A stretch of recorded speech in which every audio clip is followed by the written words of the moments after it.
Chapter 186. As everyone knew, the organization that founded Haolang Academy was the genetic engineering research organization that developed the Dawn Star Rune, the Dawn organization. Those who could enroll in Haolang Academy were all surpassers who had the Dawn Star Rune's adaptability and had the Dawn Star Rune implanted in their bodies. That was to say, the students who could study in Haolang Academy were all people who had become non-human beings and had the Dawn organization's bio-enhanced nanomachines implanted in their bodies. To put it bluntly, the students studying in Haolang Academy could basically be considered as the research subjects of the Dawn organization. Therefore, if there was no mistake, the Dawn Star Rune's supernaturalization of the body and mind should be the result of manipulating the genetic inheritance of the surpasser through the nanomachines in the surpasser's body. In any case, the Dawn organization was a research organization that studied genetic engineering. This was what many people had guessed as well, including Ivan. Therefore, the students who come to Haolang Academy to study usually have a reason for coming here. Walking on the road full of cherry blossom trees on both sides and surrounded by cherry blossoms, Ivan sighed and told Noah, who was reading the entrance guide. Although there are some students who came because of the extremely generous treatment of Haolang Academy, such as free tuition, accommodation, food, and even living expenses, after those people realized that they would become the research subjects of the Dawn organization, they should seriously consider whether to stay or not, right? Noah, who was reading the entrance guide, had some non-committal thoughts about Ivan's words. Indeed, no one liked to be a lab rat for research. Therefore, the students who came to Haolang Academy to study generally had a reason to do so. Noah also agreed with this point. However, humans were also a kind of existence that would worship strength in the depths of their hearts. In order to obtain the unparalleled power of others, there was nothing unusual about degenerating oneself. The students who leave this academy will have the Dawn Star Rune removed and become ordinary people again. Therefore, Haolang Academy is not worried that someone will quit halfway through and take away their research results. Ivan stretched and jumped in front of Noah. Facing Noah, he walked backward along with Noah's footsteps, and his eyes met with Noah's eyes. So, Noah, if you don't have a reason to stay here, it's not embarrassing to go back on your word now. Hearing this, Noah shrugged. Indeed, Noah did not have a reason to stay in Haolang Academy. The only reason Noah came to Haolang Academy was because he relied on his incomparably trusted intuition. He felt that if he came here, he would be able to get closer to the world fragment that was lost in this world. He came here with the mentality of giving it a try. Although Noah trusted his intuition very much, if it was necessary, he would not stay here no matter what. At most, he would look for other ways to obtain the world fragment. Of course, Noah was not worried that he would become some experimental animal. Even if he was thrown into an experiment, Noah's body that could repel all negative forces and influences would ensure his safety. At that moment, Noah asked Ivanly in a perfunctory manner. "What about you? You have a reason to stay here, don't you?" "Who knows?" Ivan smiled slyly, but if one looked closely, they would find that her eyes were particularly serious. "Maybe, I'm here for the super good treatment of free tuition, accommodation, food, and living expenses." "Is that so?" Noah, who had been focusing on the entrance guide in his hand, did not notice Ivan's strange behavior and responded indifferently. "Well, since this academy wants to use us as lab rats, it's not a bad idea to let them raise us, right?" Right? Ivan laughed and played along with Noah's joke. She turned around and walked back to Noah's side. Together with Noah, they walked forward. Today was not only the day of the Dawn Star Rune implantation, but it was also the day of the entrance ceremony for the students who became surpassers. That was to say, every batch of Haolang Academy students would end in just one day. Then, the official classes would begin tomorrow. Following the entrance guide, Noah and Ivan found the place where the entrance ceremony was held. They entered the place that was much more luxurious than an ordinary school's auditorium. They found 2 seats and sat down. As soon as he sat down, Ivan looked around and saw the students sitting in their seats. He exclaimed in amazement. "There are quite a lot of people here." Noah also looked around. There were about 100 students in the auditorium. For such a luxurious school's entrance ceremony, it was a bit unreasonable to say that there were a lot of people. However, if one thought about it carefully, 100 people was actually a lot. There was only one person who could use the Dawn Star rune in 1,000 people. In other words, the 100 people here had to be chosen from at least 100,000 students to reach such a number. If there were more than 100 people under such a probability, it was indeed a lot. Ding-ling. At this time, from the direction of the entrance, a crisp sound of a bell echoed, attracting the attention of many people. When the people who heard the sound looked in the direction of the entrance, all the sounds in the auditorium receded like a tide and disappeared. Ivan also widened his eyes slightly, and even Noah subconsciously turned his gaze to the source of the sound, unable to speak. Because, there was a girl who would never disappear from one's memory. She left a deep impression in everyone's mind as she slowly walked in from the entrance and entered everyone's sight. It was a petite girl with long silver hair that reached her waist. Her skin was abnormally fair, and her eyes were an extremely eye-catching deep red. It was as if she came from a foreign country. She looked to be around 13 or 14 years old, and her figure was rather petite. The girl had an appearance that seemed to only exist in a dream, but under the gazes of so many people present, there was nothing called expression on her face that still had a little bit of childishness. Her silver hair was tied with a hair band with bells on both sides, and accompanied by the sound of the bells swaying, she walked forward. Just like that, the silver-haired girl directly crossed the aisle, came to an empty seat, sat down, and then like a statue, she stopped moving. Only then did the silent atmosphere in the auditorium quietly disperse. Everyone began to discuss spiritedly as they looked in the direction of the silver-haired beauty. It was as if they were admiring the beauty of the young lady as they chatted. "She's like a doll." Ivan also made the same exclamation. "That child, is she from a foreign country?" Noah didn't answer, he just stared in the direction of the silver-haired girl. Looking at the other party's expressionless face, he didn't move. Compared to the other party's beauty, Noah was more concerned about the other party's expressionless face. Of course, Noah's action, in Ivan's eyes, was as if he was absent-minded. At that moment, Ivan nudged Noah with his elbow in a teasing manner. Well, I can understand, but if you stare at her like that, it will give people the feeling of, that's why boys are like this." "What's with that?" Noah didn't know whether to laugh or cry. He retracted his gaze and started to chat with the teasing Ivan.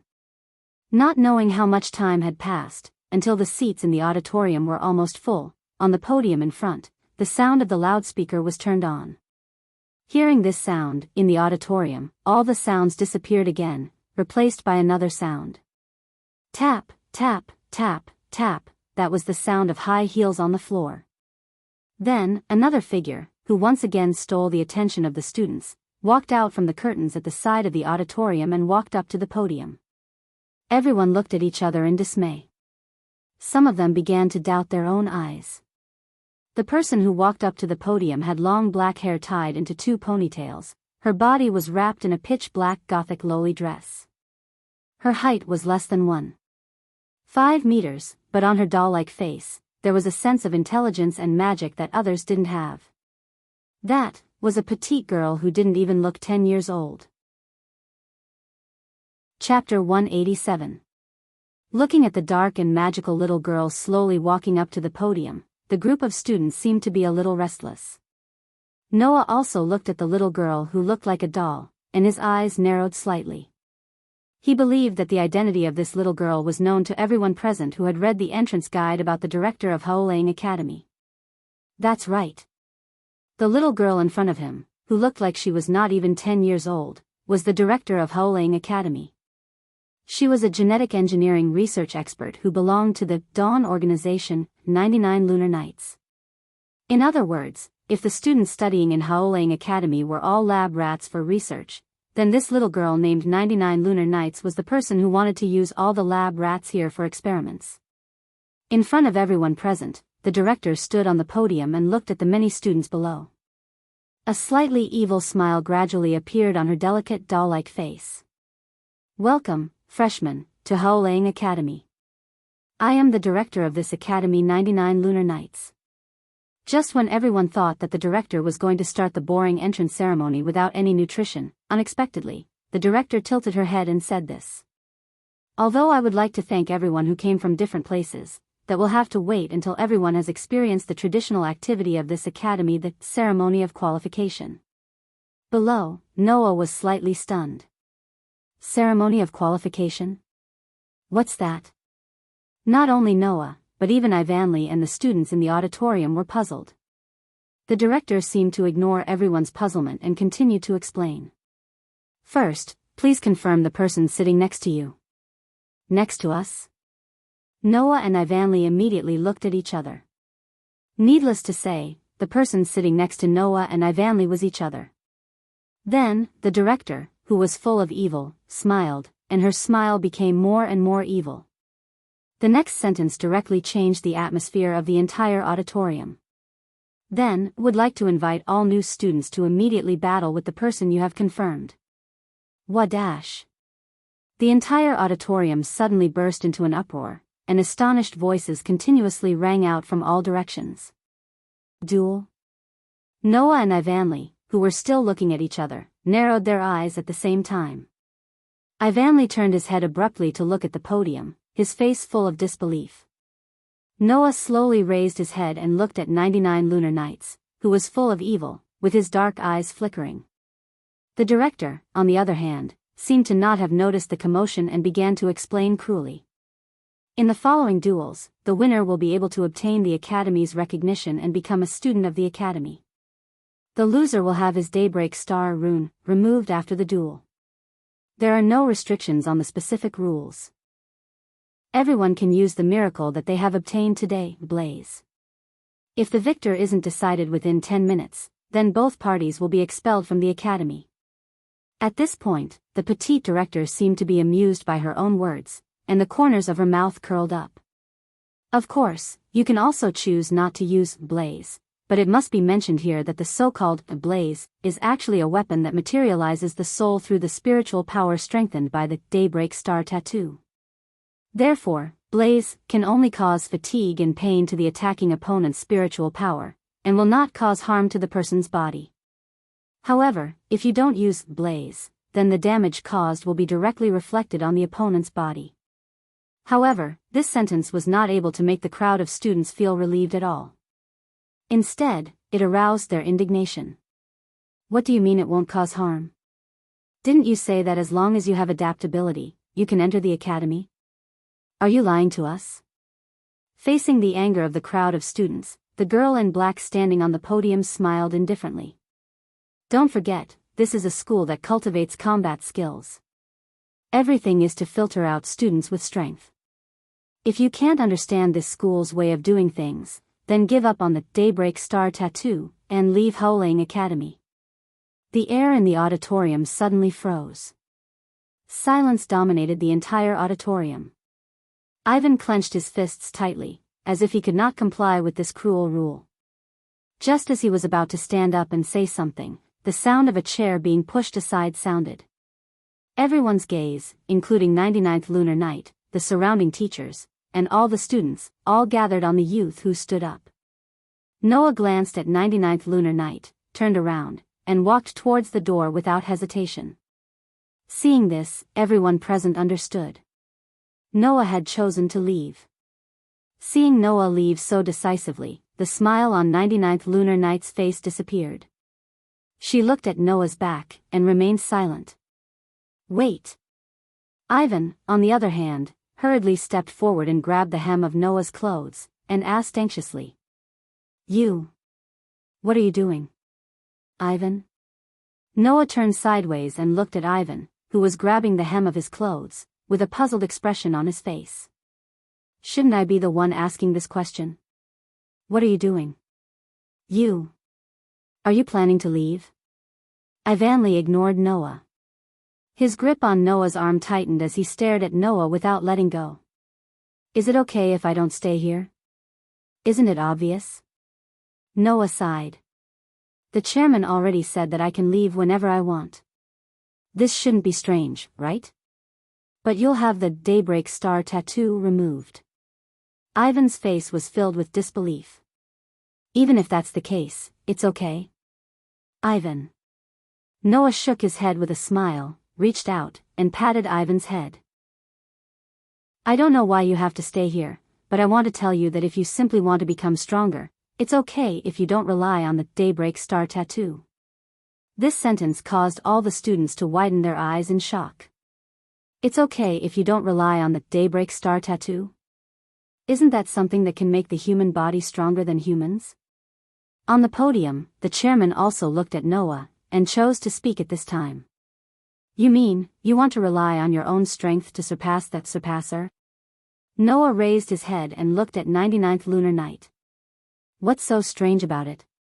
The daybreak star tattoo can give a person a body and spirit that far surpasses a human's. It can also bring a soul weapon, the blaze. That's why it's called a surpasser, which means surpassing humans. 99th lunar night shook her head as if she was mocking Noah's naivety. Normal humans can't have stronger strength than this. Oh. Noah raised his eyebrows, glanced at the expressionless 99th lunar night, and then looked at the surrounding students who were looking at each other. He closed his eyes for a moment, and then suddenly opened them. In that case, why don't we carry out another qualification ceremony? As soon as this sentence came out, not to mention the surrounding students, even 99th lunar night was stunned. Another qualification ceremony? Noah curled his lips into a smile, pressed down on Ivan's hand that was tightly grabbing his clothes, walked past Ivan, who was looking at him, and took 2 steps forward, casting his gaze on the teachers standing on both sides of 99th lunar night. Everyone, the teachers of Haolang Academy should also be surpassers, people who have obtained the qualifications to graduate from this academy, and are much stronger than normal surpassers, right? The group of teachers who didn't understand what Noah meant had a strange expression on their faces. However, Noah's next sentence made the strange expressions on these teachers' faces freeze. I won't use strength that surpasses a human's level. Noah suddenly smiled. So, teachers, why don't one of you come out and use the identity of a surpasser to fight with me, a human? The surrounding students all froze in place, as if they had been petrified, their mouths wide open in shock. Noah? Ivan cried out in shock. The teachers all had an expression of being unable to react, as if they hadn't thought that the spearhead would suddenly turn to them. For a moment, their faces were filled with bewilderment. Only 99th lunar night's doll-like delicate face sank, but her eyes also showed surprise. Chapter 188. Bearing the astonished gazes from all directions, Noah, who had a calm expression on his face, sighed in his heart. It was a pity. In fact, Noah was very curious about this school. Surpassers. The people hidden in this ordinary world. If this was the mysterious side of this world, then Noah didn't mind seeing with his own eyes what kind of power the surpassers in this world had. Unfortunately, 99 lunar night's words dispelled Noah's idea. As mentioned before, although he felt that he could more or less get closer to the world fragment in Haolang Academy, Noah had no reason to stay here. If it was another unknown student sitting next to him today, then not only would Noah not leave, but he would also be happy to see the power of these new surpassers. However, the person sitting next to Noah was not a stranger, but the first real friend he made in this world. Although they had only known each other for less than half a day, Ivan had a personality and charisma that others couldn't hate, which made Noah spend a rather pleasant time with him. Let Noah fight with Ivan? For such a dispensable reason like staying in Haolang Academy? Then, if he won, Noah would be kicking away the first friend he made in this world. If he lost, with Ivan's personality, he would definitely feel guilty, and he would still have to leave. Since that was the case, why not just leave and have a good time? Anyway, Noah didn't have any reason to stay here, right? As for removing the daybreak star pattern, Noah didn't care at all. All the effects of the daybreak star pattern had been absorbed by Noah's special constitution. Even if the daybreak star pattern was removed from Noah's body, Noah's enhancement would still exist, and the blaze, and the limit ability would also not disappear. Therefore, even if the other party didn't remove the daybreak star pattern from his body, afterwards, Noah would definitely use magic to expel all the nanomachines in his body at the right time. Of course, before that, it didn't matter if he let these people who thought that they had the power to surpass human experience a little bit of true strength.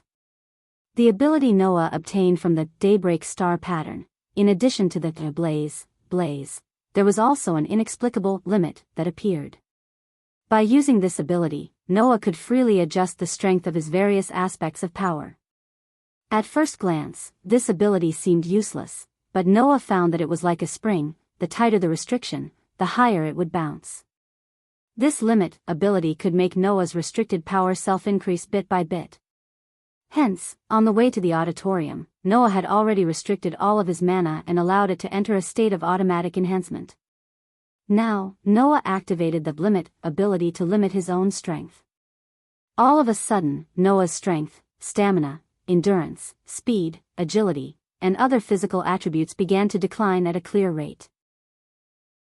It didn't disappear.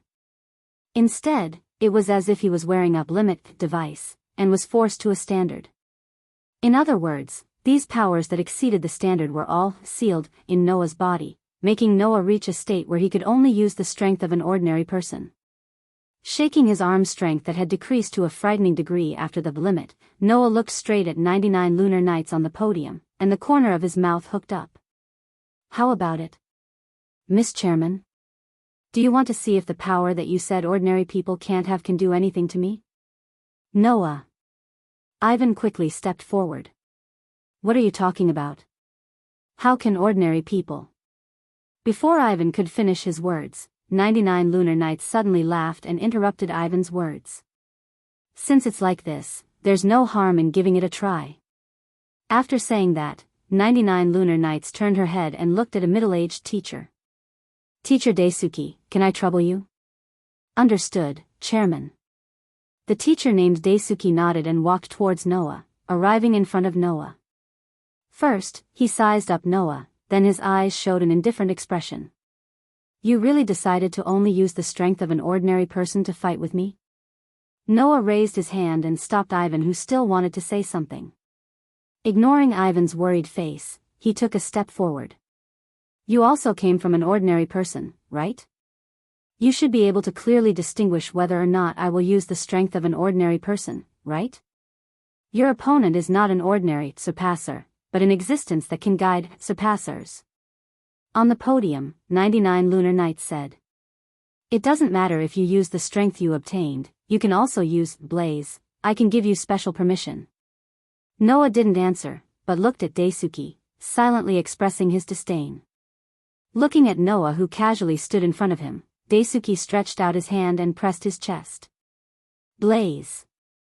With the sound of the incantation to summon the soul, a gorgeous star pattern rotated from Daisuke's chest, bringing a hot flame, covering Daisuke's hands.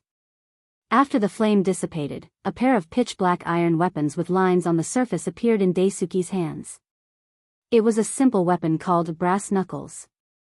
"I won't be merciful," Daisuke said indifferently. "What kind of power do surpassers have? Look carefully." After saying that, Daisuke fiercely clenched his fists, and the brass knuckles collided with each other.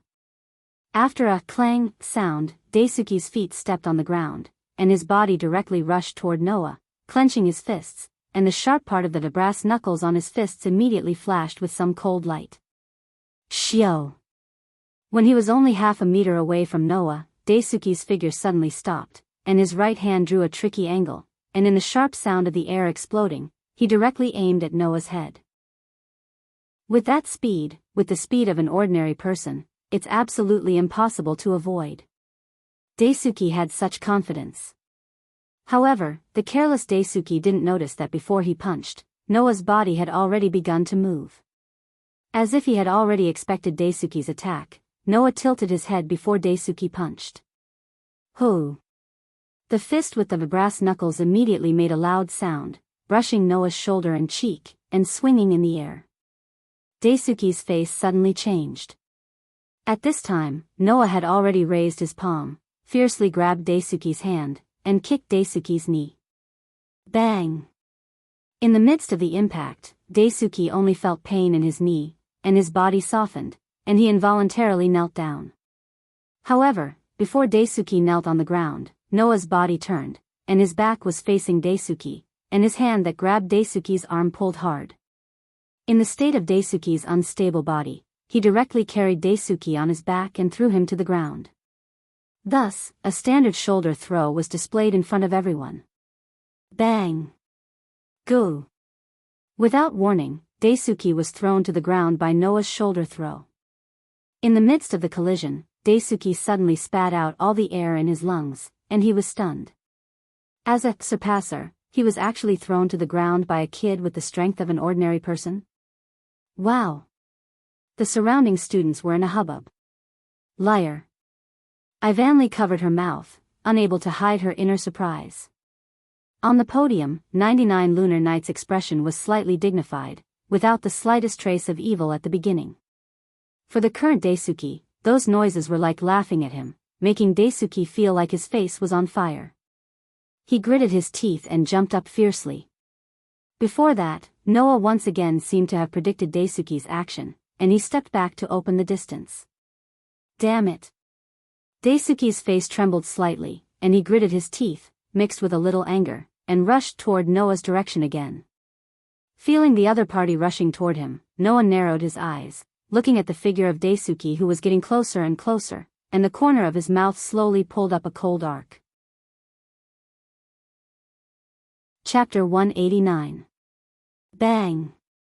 With a muffled sound, one of the chairs in the auditorium was violently hit by a fist wearing brass knuckles, and burst into pieces. Woo! Around them, a group of students screamed and moved away from the area where the two sides were located. Along with the rest of the students, they looked at the confrontation in the center of the field, and for a moment, they were completely dumbfounded. Who?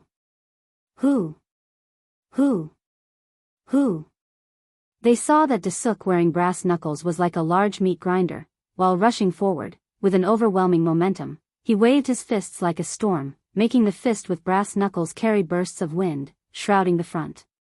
Duh. Duh. Duh. Duh. In front of the storm-like attacks, Noah's eyes were tightly shut. However, it was as though he had a mind of his own.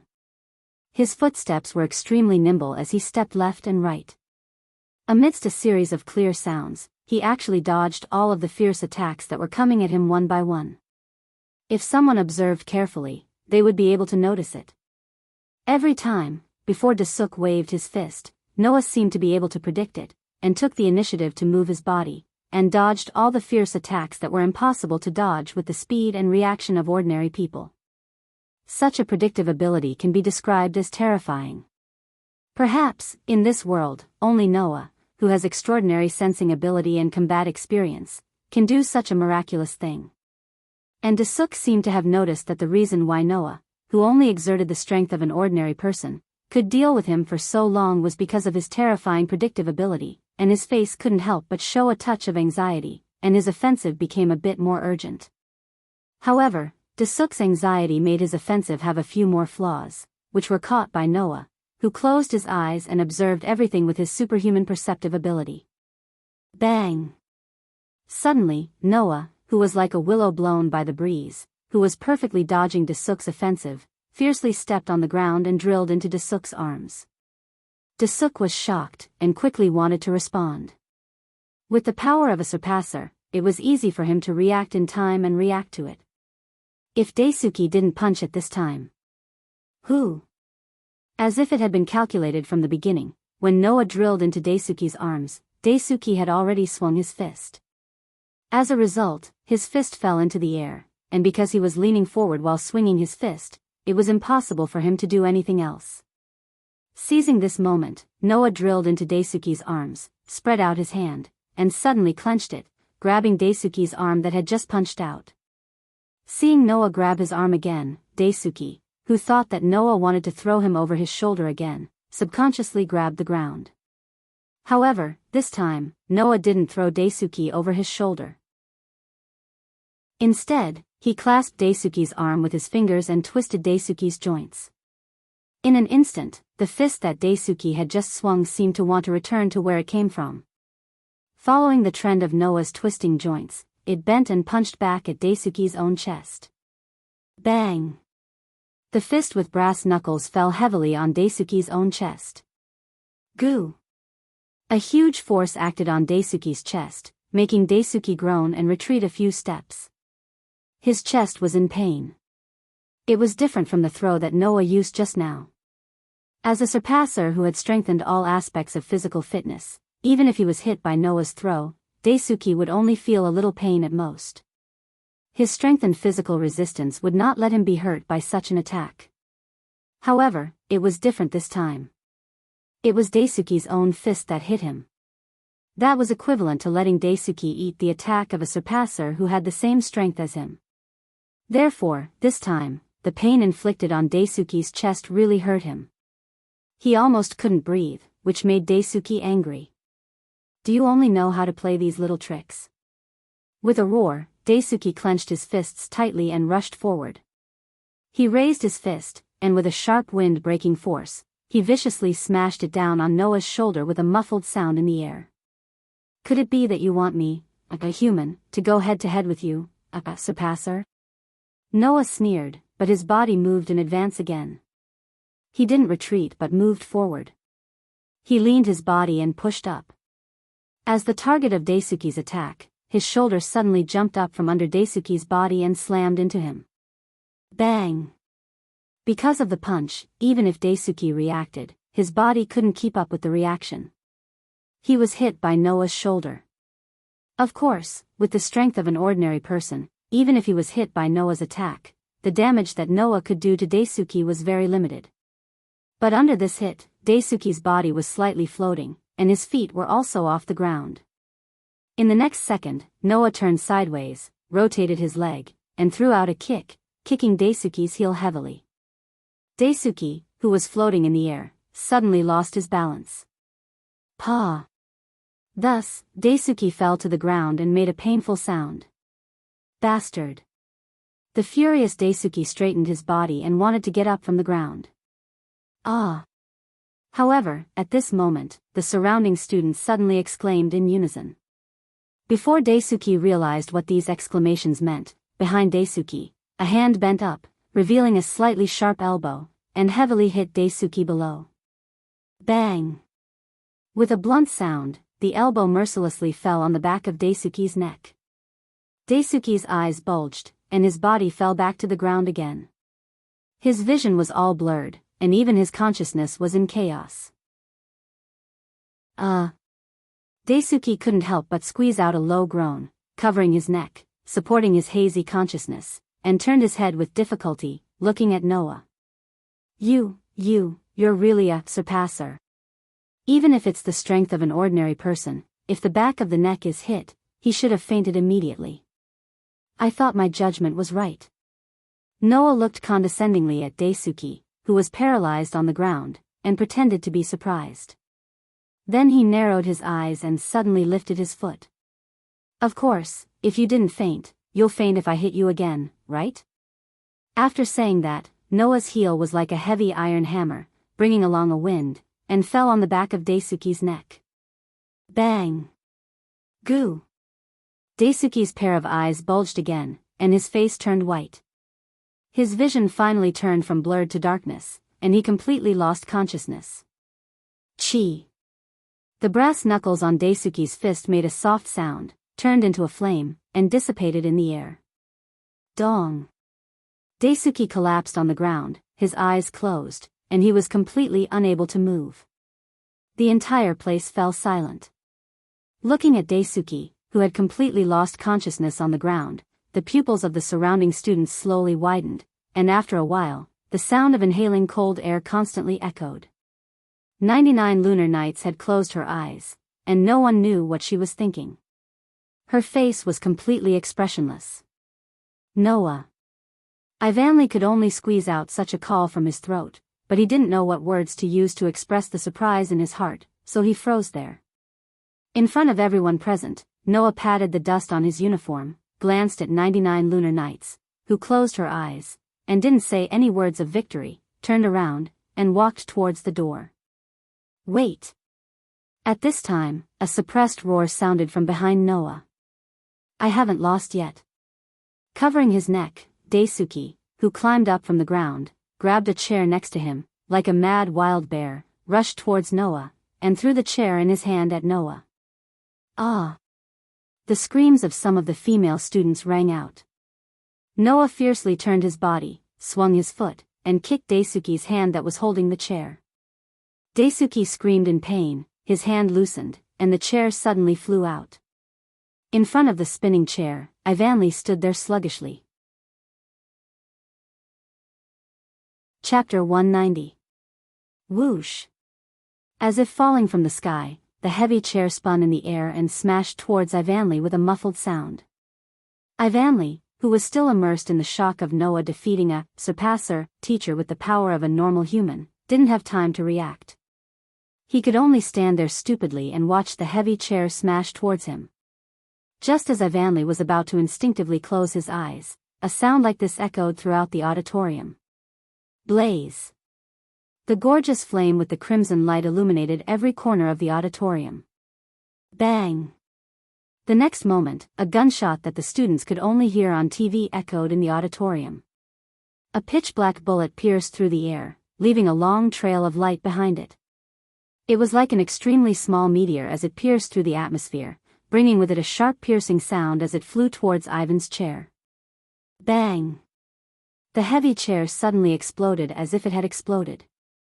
It scattered into pieces and dust and fell to the ground. Ivanli subconsciously raised his hand to block the shockwave caused by the chair's explosion. Then he opened his eyes and looked towards the direction of the gunshot along with everyone in the auditorium. Immediately, everyone in the auditorium saw it. He saw a weapon in Noah's hand that shouldn't have appeared here. Chi! Perhaps because he was too eager to use it, the flames from the blaze were still on Noah's weapon. After a while, the flames dissipated with a burning sound, exposing the weapon in the flames to the air. It was actually a gun. It wasn't a spear used for close combat, but a handgun. The body of the gun was as long as an automatic pistol. It was 8 inches long and carried a cylinder at the back of the gun. It was obviously a modified large-caliber revolver. The pitch-black body of the gun was covered with white veins like tree roots. The blaze of the revolver was held tightly in Noah's hand as he aimed it at the sky in front of Ivan. It was obvious who the person who had just saved Ivan from danger was. However, everyone had already forgotten about the chair. Even Ivan had forgotten about the danger he had just encountered. He was at a loss for words. Gun? It was no wonder that Ivanli and the surrounding students were so surprised. That was because the blaze, which was materialized from the soul, could not possibly be something like a handgun.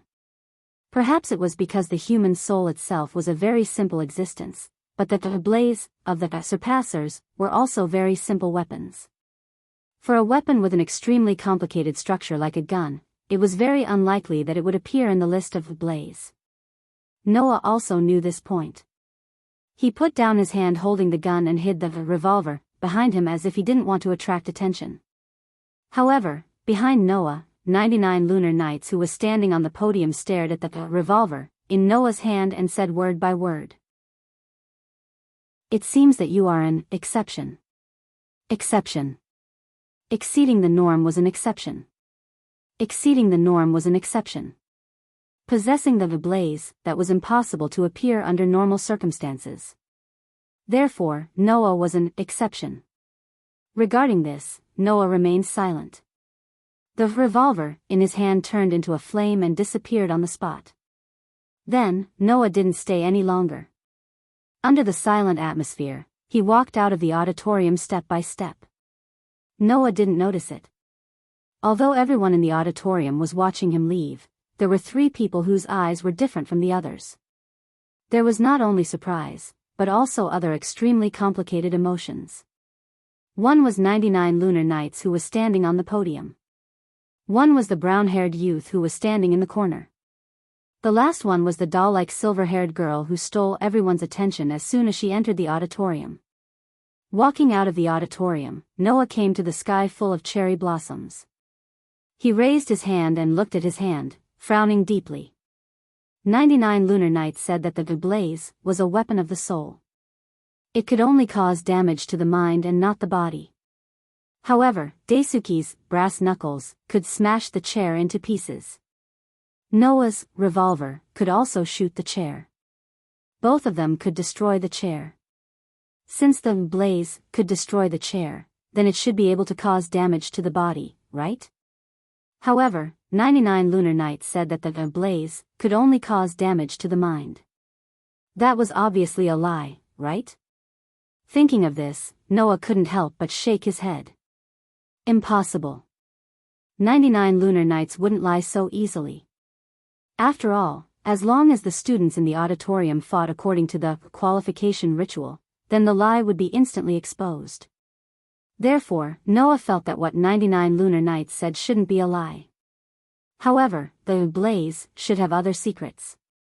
At the very least, Noah felt that the knight's sword and revolver that had become part of his soul seemed to have undergone some changes. As for the specific changes, Noah still didn't know. However, in terms of appearance, his revolver had some changes. On the body of the gun, there were more vein-like white lines. Moreover, Noah's revolver didn't need to be loaded with bullets. As long as he turned his mental power into bullets and filled the revolver formed by his soul, Noah's revolver would be able to shoot continuously. In other words, the weakness of Noah's revolver having less bullets was completely made up for. Of course, in addition to this, the revolver also had another weakness. Looking closely, Noah's raised hand was constantly trembling, which made Noah bitterly laugh. I almost forgot. Because of the power enhancement, the gun's weight and recoil have been increased. It requires a certain amount of arm strength to use it. It was because of this that Noah, who used an ordinary person's arm strength to fire the gun, almost broke the skin on his hand and dislocated his bones. Noah, who secretly cursed himself for being careless, was about to leave when an urgent voice sounded. Wait! In the auditorium, Ivan quickly ran out. When Noah turned around, he was already in front of Noah. Then he slowed down and met Noah's gaze. In the end, he couldn't say a word. What's wrong? Looking at Ivan's complicated expression, Noah helplessly smiled. Don't we need to go through the qualification ceremony? The chairman said that as my opponent, you have already forfeited, so I am qualified. Ivan lowered his head and then raised it up with force. His beautiful eyes flashed with a stubborn expression. You chose to give up because of me, right? Noah, who clearly saw the stubborn expression in Ivan's eyes, subconsciously wanted to shake his head, but under Ivan's gaze, he couldn't help but dispel the thought and sighed. Is it important? It may not be important to you, but it is very important to me. Ivan took a deep breath and showed a determined expression. I have something that I want to do no matter what, so I must stay here. Is that so? Noah shrugged. Then haven't you achieved it now? But that was achieved by stepping on other people's path. Ivan's voice was slightly dull. Even if you don't care, I still can't not care.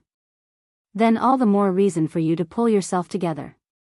Seeing the determination on Ivan's face turn into pain, Noah couldn't help but reach out and touch her head. Otherwise, wouldn't my efforts be in vain? Ivan's mouth slightly opened, but after a while, he pursed it and changed it into a smile. Sorry, and thank you. Ah. Noah chuckled and nodded. Good luck. The conversation ended. But at this moment, another voice interrupted. Can you give me a little time to talk to you? Accompanied by such a sentence, at the entrance of the auditorium, a girl dressed in black walked over step by step. Chapter 191. Haolang Academy, First Grade Classroom. Compared to the luxurious Western-style building outside, Haolang Academy's classroom seemed very ordinary. The ordinary here meant that the classroom had an ordinary area and ordinary furnishings. However, the tables arranged in the classroom were not the single tables used in primary and middle schools. Instead, they were long tables for two people, and were quite wide. At this time, the new students who passed the qualification ceremony gathered in this classroom one by one, each looking for a seat and sitting down. There were about 30 or 40 new students in this classroom. The rest were still being treated because they were injured during the qualification ceremony. Blaze was a weapon formed from the soul, so it could cause damage to the soul. This point had already been confirmed. The proof was that the new students here had more or less received a direct attack from the blaze of their dual opponent, but their bodies had not received any damage, only feeling a bit mentally tired. Thus, most of the new students who were injured had received a direct attack, such as being hit by a punch, which was why they stayed outside to treat their injuries. Among those present, the freshmen who had been struck by Blaze were currently sleeping on the tables with tired faces. A small portion of the freshmen who hadn't suffered any damage had begun to chat and introduce themselves.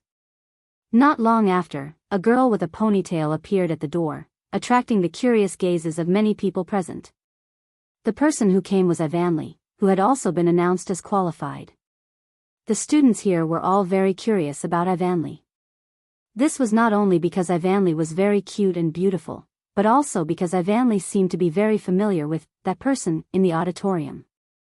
He defeated a surpasser as an ordinary person.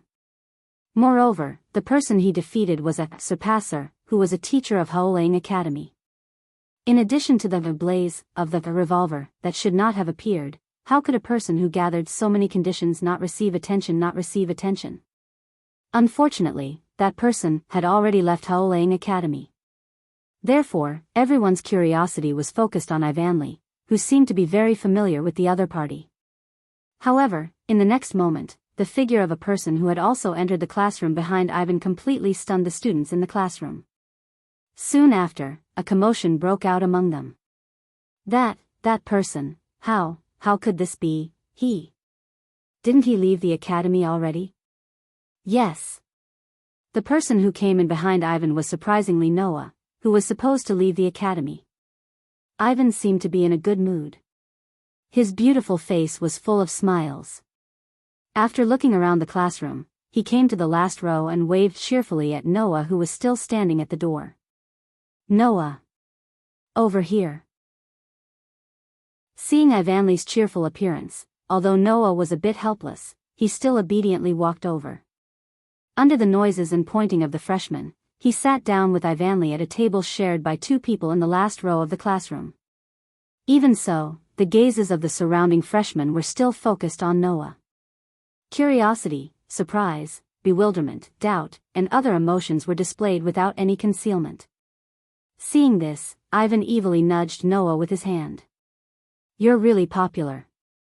If it's just being popular, then that's fine. Noah waved his hand carelessly. They're just curious as to why I'm here, right? That's true. At the mention of this, Ivan beamed with joy. Even I almost thought that I wouldn't have the chance to sit in the same classroom as you, but luckily, the chairman didn't let you go, and recruited you again. Outside the auditorium where the entrance ceremony was held, before Noah and Ivan could say goodbye, 99 lunar knights appeared in front of the two of them. The other party's intention was very simple. It was to let Noah continue to study in Haolang Academy. According to the other party, with the strength of a normal person, he could defeat the best of the surpassers. Based on the position of the chairman of Haolang Academy, 99 lunar knights was looking forward to how far Noah could go as a surpasser in the future. Perhaps this was only one of the reasons. Because, both Noah and Ivan could guess that the reason why 99 lunar knights made an exception to let Noah continue to study in Haolang Academy was not only because of Noah's future, but also because of Noah's blaze. The exception of the blaze revolver. Because of this, 99 lunar knights made an exception and personally appeared to ask Noah to stay. Therefore, when Noah was still considering whether to agree to stay or not, Ivan, with a face full of joy, made the decision for Noah. He nodded repeatedly and helped Noah agree. Noah knew that Ivan was still feeling guilty for leaving, which was why he acted so rudely when he knew that he could stay, but he didn't say anything and let Ivan be happy. After all, although there was no reason for him to stay, at the same time, Noah didn't have any reason to leave either. Originally, Noah chose to leave because of Ivan. Since both of them could stay, then Noah naturally didn't have to leave. Therefore, Noah and Ivan came to the classroom together. Sigh. Noah heaved a sigh. I feel that just entering the school is very tiring. That's true. Even Ivan showed a weak smile. The implantation of the daybreak star tattoo at the beginning was already very tiring, and then there's the qualification ceremony. If it wasn't for you, I would still have to fight. The first day is already so tiring, I'm scared just thinking about the future. Don't tell me something unexpected will happen later? Noah said with a smile that wasn't a smile. For example, between you and your desk mate, only the one with better final exam results can stay, the one with worse results has to drop out, or something like that. It can't be. Ivanly's expression froze, and his smile became forced. No matter what, it can't be to that extent, right? As he said this, Ivan began to fidget, but in the next second, he saw Noah's smile and suddenly woke up. Are you trying to make fun of me? Ivanly raised her fist angrily. Well, just kidding, just kidding. Noah laughed, then smiled at Ivan and said this very casually. Don't worry, if that kind of thing really happens again, I will still choose to let Ivan stay. Looking at the relaxed smile on Noah's face, listening to the seemingly casual words from Noah, Ivan's heartbeat suddenly sped up, his face blushed, and he quickly turned his head away. What's wrong? No. Nothing, really? But your face is so red. Then you're mistaken. But you look wrong. Right. La. Okay. I'm mistaken. Why are you so angry and hitting people? Humph. Just as Noah and Ivan were fooling around, at the door, ding-ling, sound entered everyone's ears. Then, the classroom suddenly became silent. When Noah and Ivan also looked at the direction of the door, the next moment, a beautiful figure was imprinted in everyone's eyes. Silver waist-length hair, deep red eyes, and hair with bells on both sides of her hair. Her figure was petite, and as beautiful as a doll. It was the silver-haired girl with stunning looks. On the side, Ivan made a sound of surprise. Did that child also pass the qualification ceremony? It was natural that Ivan would be surprised. After all, such a soft and beautiful girl, no matter how you looked at it, did not look like she was good at fighting. Just like in the auditorium, she did not care about the gazes of the people around her. After entering the classroom, she looked around. In the next second, a pair of crimson eyes were fixed in a certain direction. In that direction, Noah's gaze just so happened to meet with that person's. Chapter 192. Separated by a classroom, Noah and the young lady's eyes met. Just when Noah thought that she was about to shift her gaze away, who knew that the young lady would continue to stare at him. Noah was startled. Ivan blinked and looked at Noah strangely. That child seems to be looking at you, right? Is that so? Although Noah had the same thought, he still replied with a question that he didn't mean. It should be a coincidence, right? It was a pity that the moment Noah said this, the silver-haired young lady strode forward. Ding ding. Her long silver hair that reached her waist swayed with its owner's footsteps. The young girl's expression did not change at all. Accompanied by the ringing of the bell, she walked to Noah's side. Then, she lowered her head slightly and bowed. Noah and Ivanly looked at each other, then nodded and saluted with strange expressions.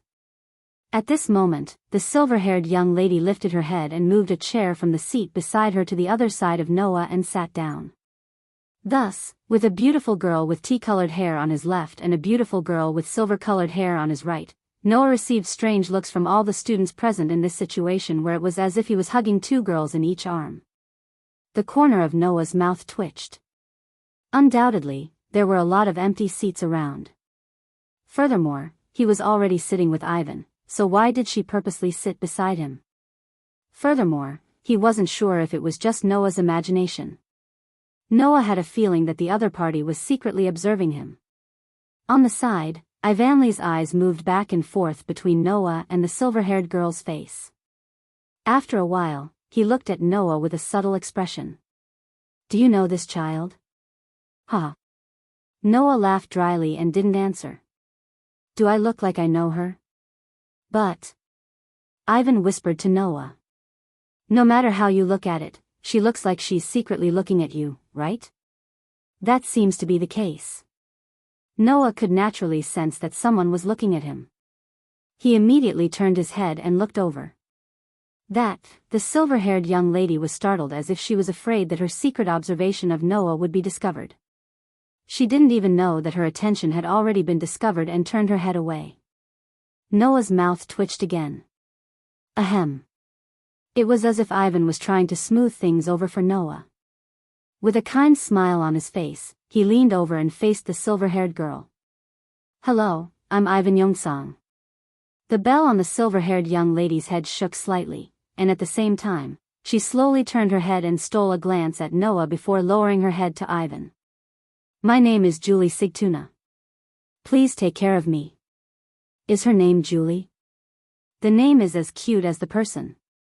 Ivan seemed to have completely forgotten about Noah's existence, and his body slowly moved closer to the young lady named Julie. "I'll call you Julie, is that okay?" "Yeah," Julie expressionlessly moved her lips. "That's fine." However, Ivan cared about another word from Julie's mouth. "Yeah?" "It means yes." "Oh. You have a habit of saying things?" "So cute." "Thank you for the compliment. You're also cute when you're expressionless and modest." "Really?" Ivan, who was chatting with Julie, didn't notice that because he unconsciously moved closer to Julie, Ivan's soft breasts under his uniform were tightly pressed against Noah's arm. Noah's expression had completely turned into a resentful expression. While Ivan and Julie were chatting, in fact, it was just Ivan talking as if they were close, and Julie only responded. He was under the gaze from all directions, and he felt his head start to hurt. Sure enough, staying in this school was a wrong decision.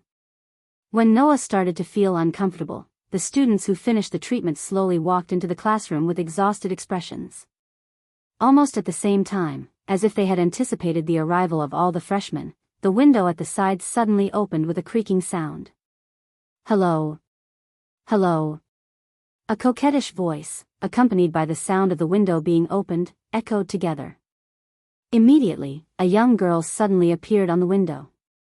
With a perfect somersault, she jumped from the window to the podium, entering everyone's sight. She was a girl who was cute in all aspects, but also strange in all aspects. The reason why she was cute was very simple. Because she looked like she was only 17 or 18 years old, with a head of beautiful black hair, and a delicate face. Coupled with her vitality, she was very cute no matter how you looked at her. The reason why she was strange was even simpler. She was wearing a maid's outfit, and on her head was a pair of rabbit ears. Such a cute and strange girl stood on the podium. She didn't care about the fact that she might be exposed under her dress, and straightforwardly struck a pose. "Nice to meet you. I'm Moonlight Glass Rabbit. I'm everyone's class teacher. Please affectionately call me Teacher Little Rabbit." The coquettish and cheerful voice unsurprisingly made everyone, including Noah and Ivan, except for the expressionless Julie, who couldn't tell what was on her mind, stunned. They didn't know how to react. No matter who it was, they would be stunned, right? A girl who was at most 17 or 18 years old suddenly popped out and said she was the class teacher. Not to mention, her unique entrance, unique coquettish voice, and unique clothing would make people subconsciously stunned. Not to mention, all the girls who called themselves Moonlight Glass Rabbit were gathered here. Oh. Then, Teacher Little Rabbit's, still self-proclaimed, gaze swept over Noah, and let out an extremely exaggerated sound of surprise. Full of vitality, she reached out her hand and pointed at Noah. Found it. You're the exception, right?" After saying that, Teacher Little Rabbit made a thump, jump, sound effect, fiercely jumped into the air, and landed on the table in front of Noah. Lying down, she said with a smile. Teacher Little Rabbit, I also saw the battle where you defeated Daisuke-sensei. How should I say it? You're really amazing. Although Daisuke-sensei is only at the level of a rank 3. But you can use the strength of a normal person to defeat a rank 3. Teacher Little Rabbit, I almost fell for you. Ivanly and Julie had completely shut down and were unable to react. The corner of Noah's mouth twitched, and when he felt that even his head was starting to hurt, he faintly sighed, and asked Teacher Little Rabbit who was close by. What's rank 3? You don't know? Teacher Little Rabbit's eyes widened in surprise, but in the next second, as if it was a play, she giggled. It's the Daybreak Star rune implanted in your body. It's also divided into levels. Teacher Little Rabbit said as she put her hand in front of Noah, and stretched out a finger, making a 1 gesture. The Surpasser, who has just been implanted with the Daybreak Star rune, is rank I, which is your current level. The Surpasser can also continuously train themselves, so that their body and spirit can be strengthened faster than ordinary people. At the end of the semester, the school will arrange a ceremony called Sublimation Ritual to let you upgrade your level. If your body and mind are fully trained, you can successfully upgrade, and your body and spirit will once again be strengthened beyond imagination. Noah's eyes couldn't help but light up. He can continue to be strengthened? Then wouldn't his body, spirit, and magic be strengthened again? Well, because you're super excellent, the news that the chairman made an exception and allowed you to enter the school has already spread. Teacher Little Rabbit jumped off the table full of spirit, stuck out her tongue at the surrounding students, and made a cute expression. So, you'll have a super strong classmate in the future, so don't be defeated. After saying that, Teacher Little Rabbit returned to the podium. Then, let's first make the necessary explanations. By the way, Teacher Little Rabbit returned to the podium by jumping. Chapter 193. Then. Has everyone received it? With a tone so sweet that it gave people goosebumps, Teacher Little Bunny ran back and forth in the classroom like a real rabbit. Everyone seemed to be used to this crazy rabbit. They looked at the things in their hands, which were the student handbook, student ID card, and dormitory guide.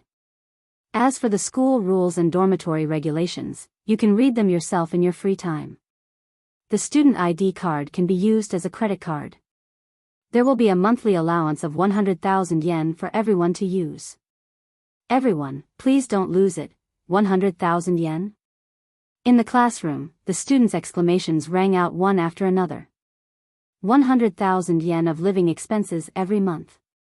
Not to mention a student's living expenses, it was more than enough for a family's living expenses. Noah, who didn't pay much attention to this, clearly saw that when Ivanly heard that there would be 100,000 yen of living expenses every month in the student ID card, his hand holding the student ID card tightened. Ignoring the surrounding gazes, he stood up and asked Teacher Little Bunny with a serious face. Teacher, can the school send my monthly living expenses back home? Send it back home? Noah's heart moved. He glanced at Ivanly and saw the serious expression on Ivanly's face. Teacher Little Bunny seemed to be startled, but then she pressed her fingers against her cheeks and smiled cutely. This is a problem that the previous students haven't mentioned. You can apply to the school yourself. There shouldn't be any problem. The serious expression on Ivanly's face suddenly melted. He sat down with joy from the bottom of his heart. He held the student ID card and solemnly put it into his arms as if it was a treasure. Then, please listen to me carefully. Teacher Suki clapped his hands and gathered the attention of all the students in the classroom. In our academy, there is a so-called tripping double blade partnership system. That is a system where two people are paired up to carry out various types of training and development. Therefore, the academy has a requirement. Until the end of this week, everyone has to work hard to decide on an official partner. Of course, if everyone is unable to make a decision by then, we will arbitrarily let the remaining people partner up. At that time, you won't be able to make your own choice.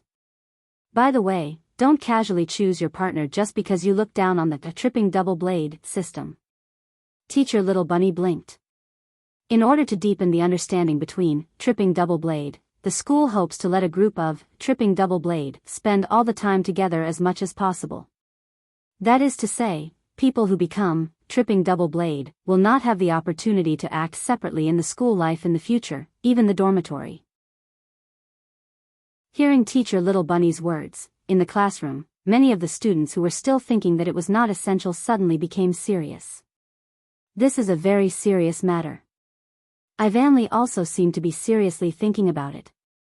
Even the dormitory is the same. It's best if it's someone who can get along well. Otherwise, life here will really become very difficult. Noah, on the other hand, rubbed his temples in distress, feeling more or less put in a difficult position. It was not that Noah was dissatisfied with having to have a daily and non-daily partner, nor was it that Noah wanted to be a lone ranger.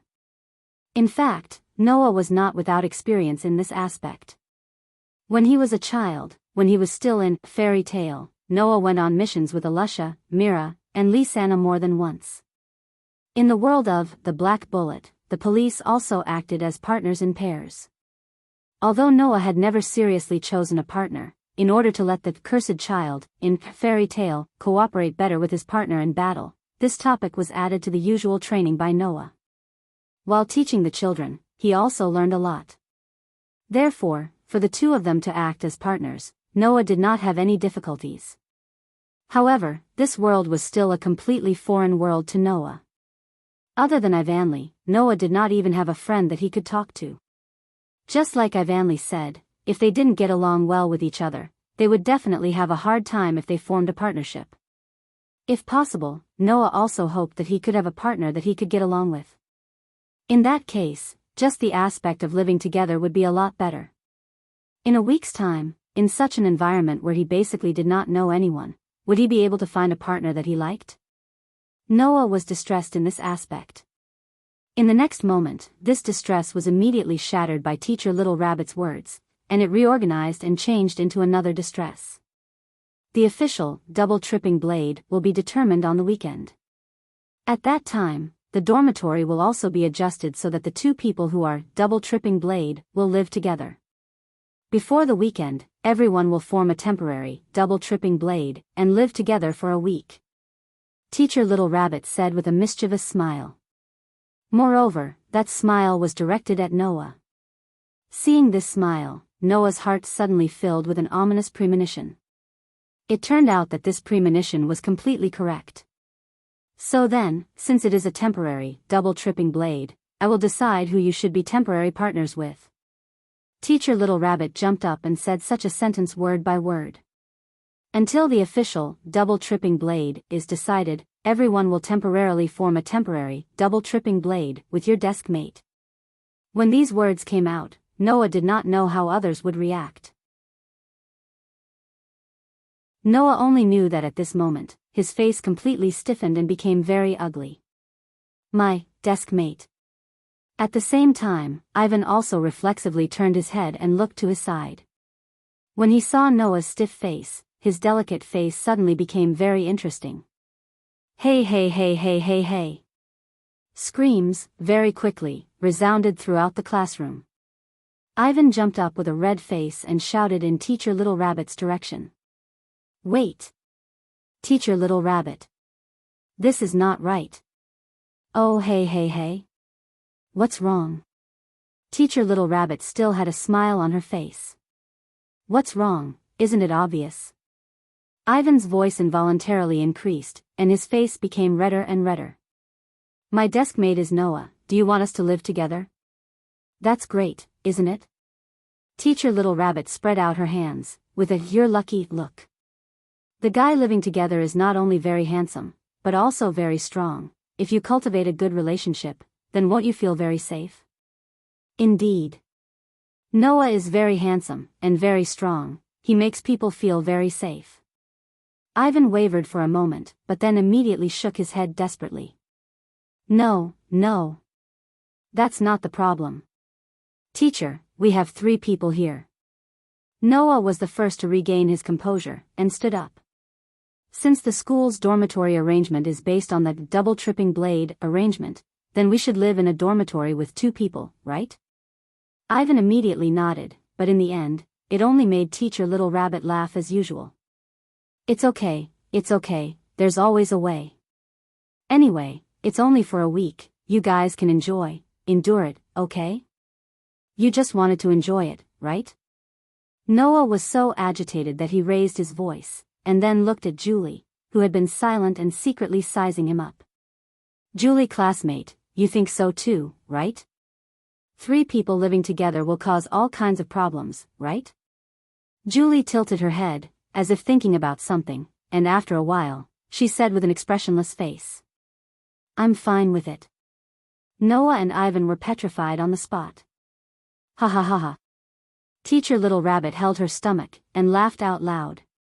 Then it's decided. Noah, who did not want to see Ivan's current expression, covered his head and lowered it. Now, Noah was incomparably certain. Staying in this school was definitely a wrong decision. Chapter 194. Wow, Julie's skin is so white. Ivan's is also very white. It's much worse than Julie's. But Ivan's here is bigger than mine. Really? Ah.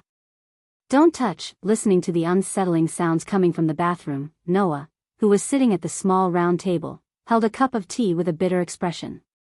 Undoubtedly, it's a double room, why did I have to squeeze in? What's going on with this school?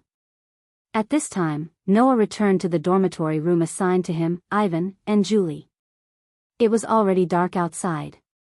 The fluorescent lights in the dormitory released light, illuminating the room that was supposed to be 2 people, but now 3 people were squeezed in. The dormitory in the school was not bad. Not to mention the relatively large area, the room was not only equipped with a bathroom, a hot water cooker, a TV, and a small round table, but also standard dormitory beds. Without looking at the bunk beds, it was not a problem for 3 people to squeeze into such a room. But if there were 1 boy and 2 girls among the 3 people, it would be a big problem. Of course, this was not the most important thing. The most important thing was that except for Noah, the other 2 girls were not only extremely beautiful girls, but also, although one was shy, because of her cheerful and talkative personality, she quickly forgot to guard against him. The other one was even more exaggerated, she did not have the slightest intention of guarding against him. The evidence was that Noah was clearly in this room. In the bathroom, Ivanli and Julie were still having a great time. Their voices that made one think of fluttering in the wind were not suppressed at all. It was obvious that they either did not care about what they heard, or had completely forgotten that they were also here. How am I going to spend this week? Noah could only sigh. He began to divert his attention and began to immerse his mind in the information revealed by Teacher Little Rabbit during the day. Rank? Daybreak star pattern also has ranks. This was something that Noah only found out today. Not only Noah, but also the new students in the school did not seem to know until today. Noah couldn't help but become very interested in this. If the daybreak star pattern also had a level, and he was currently only at rank I, then, if he had the opportunity to obtain the sublimation instrument, to increase its level, wouldn't he be able to obtain a certain level of enhancement? Noah didn't care much about the strengthening of his body. After all, Noah's body had already been strengthened by the protozoan virus. In terms of his body, it was unlikely that the strengthening that Noah could obtain would increase his strength significantly. What Noah really cared about was the strengthening of his spirit. It was an enhancement that had never happened before. And now, the daybreak star pattern had such an effect. Not only did it strengthen Noah's spirit, but it also increased his magic power and magic power. That was a situation that couldn't get any better. I also have a general understanding of where the limit ability came from. The daybreak star rune had the ability to level up. Just like how soul materialization turned into weapon soul form, the ability to level up also turned into downgrade. However, first of all, Noah's daybreak star pattern was still at rank I, so it couldn't be downgraded. Second of all, even if it could be downgraded, Noah's physique that could eliminate all negative effects would also be immune to this negative effect on the owner.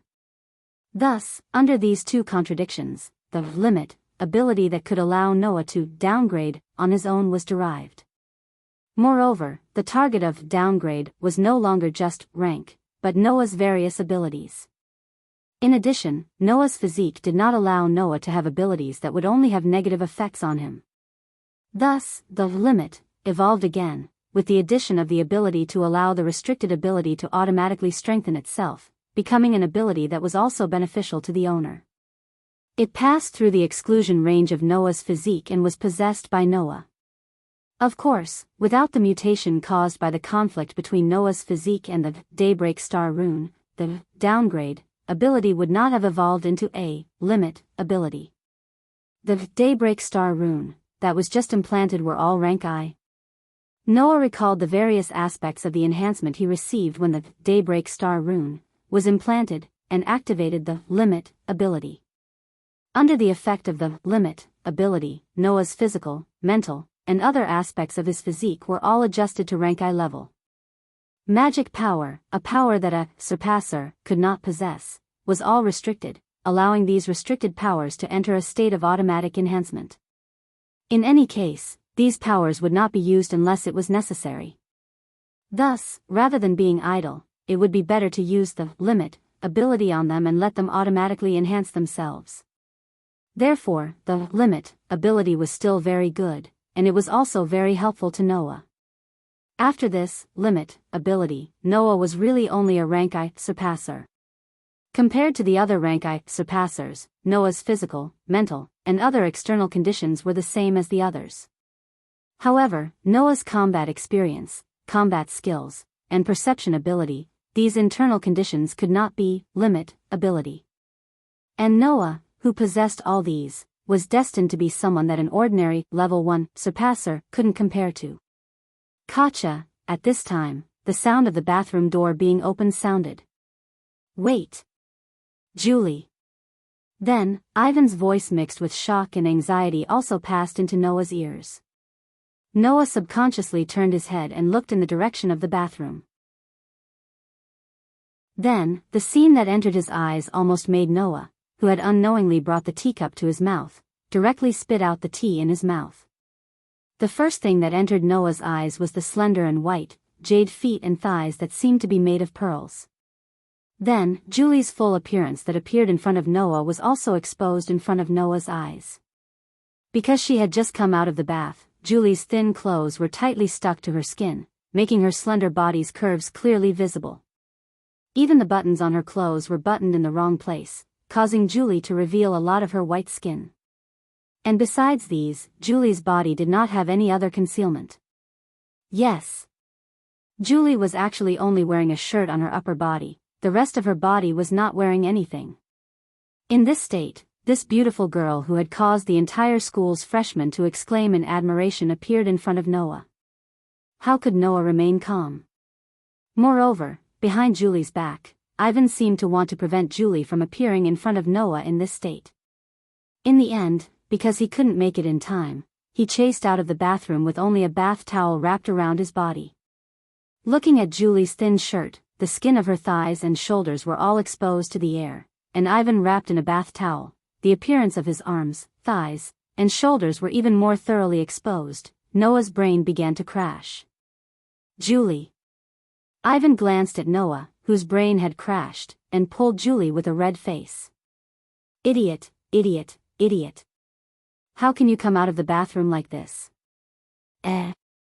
Julie tilted her head with a puzzled face. Is there a problem with my pajamas? There is a big problem. Ivan pulled Julie, as if to avoid Noah's sight, and hurriedly walked towards the bathroom.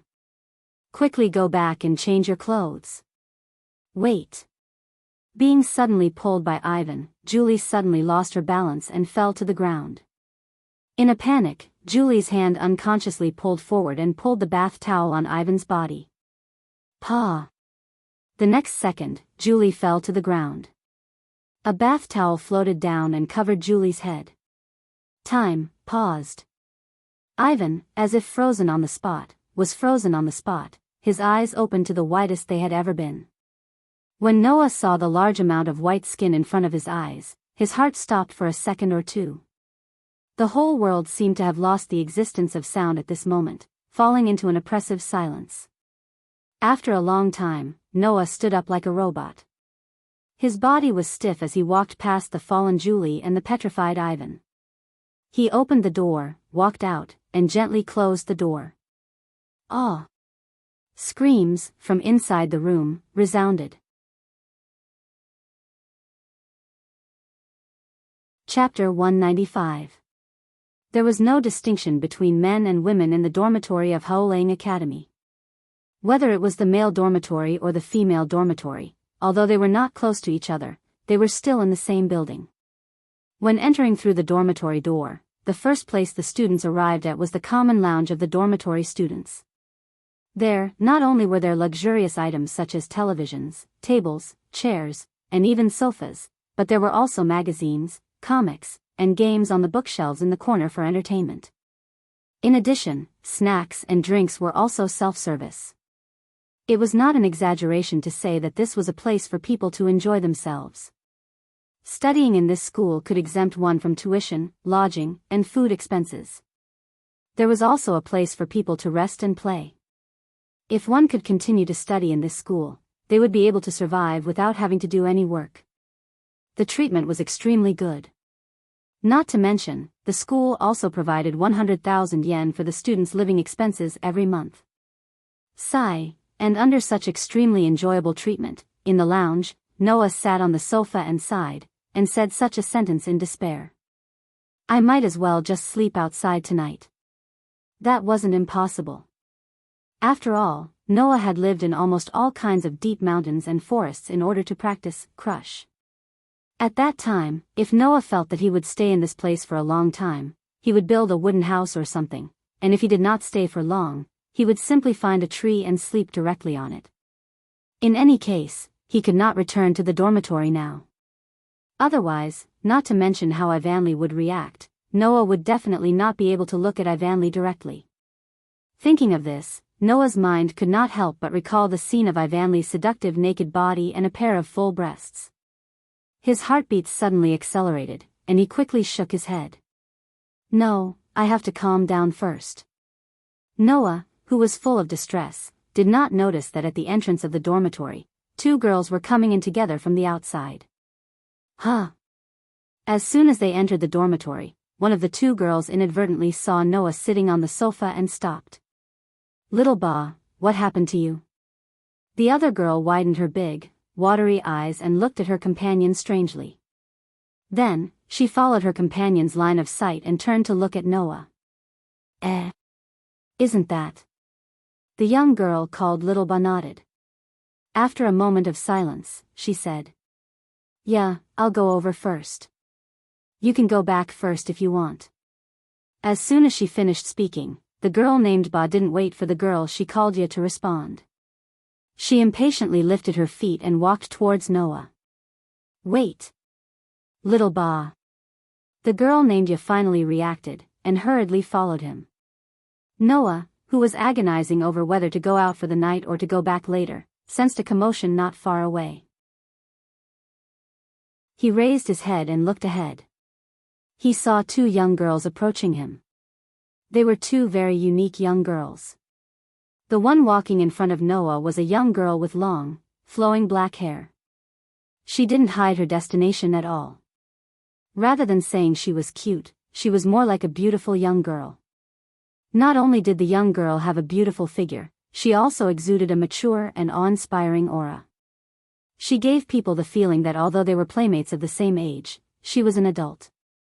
Coupled with her heroic figure, her presence was unusually strong. Walking behind the heroic young girl, who seemed to be chasing after the former in a panic, was an existence that contrasted sharply with the other girl. She was a petite girl with a somewhat childish look on her face. Her hair was cut to her shoulders and seemed to have been tied into two small braids in front of her. She was different from the other girl who exuded an awe-inspiring temperament. Her entire body was filled with a delicate feeling that made people involuntarily want to protect her. However, this young girl also had a presence that others couldn't ignore.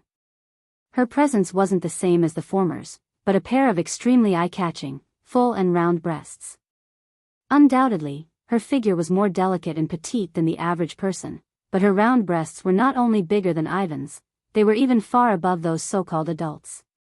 From Noah's point of view, among the people he knew, only Mira and Mugging could compare to her. Noah also knew these two young girls. They had entered the school today like Noah, and they had introduced themselves in the classroom. They were Noah's classmates. If he remembered correctly, the heroic young girl with long black hair was called Orange Bar, and the extremely delicate young girl with a great figure was called Sui Gaoya. Under Noah's gaze, Orange Bar and Sui Gaoya began to slow down and approach, as if they knew that Noah had noticed them approaching.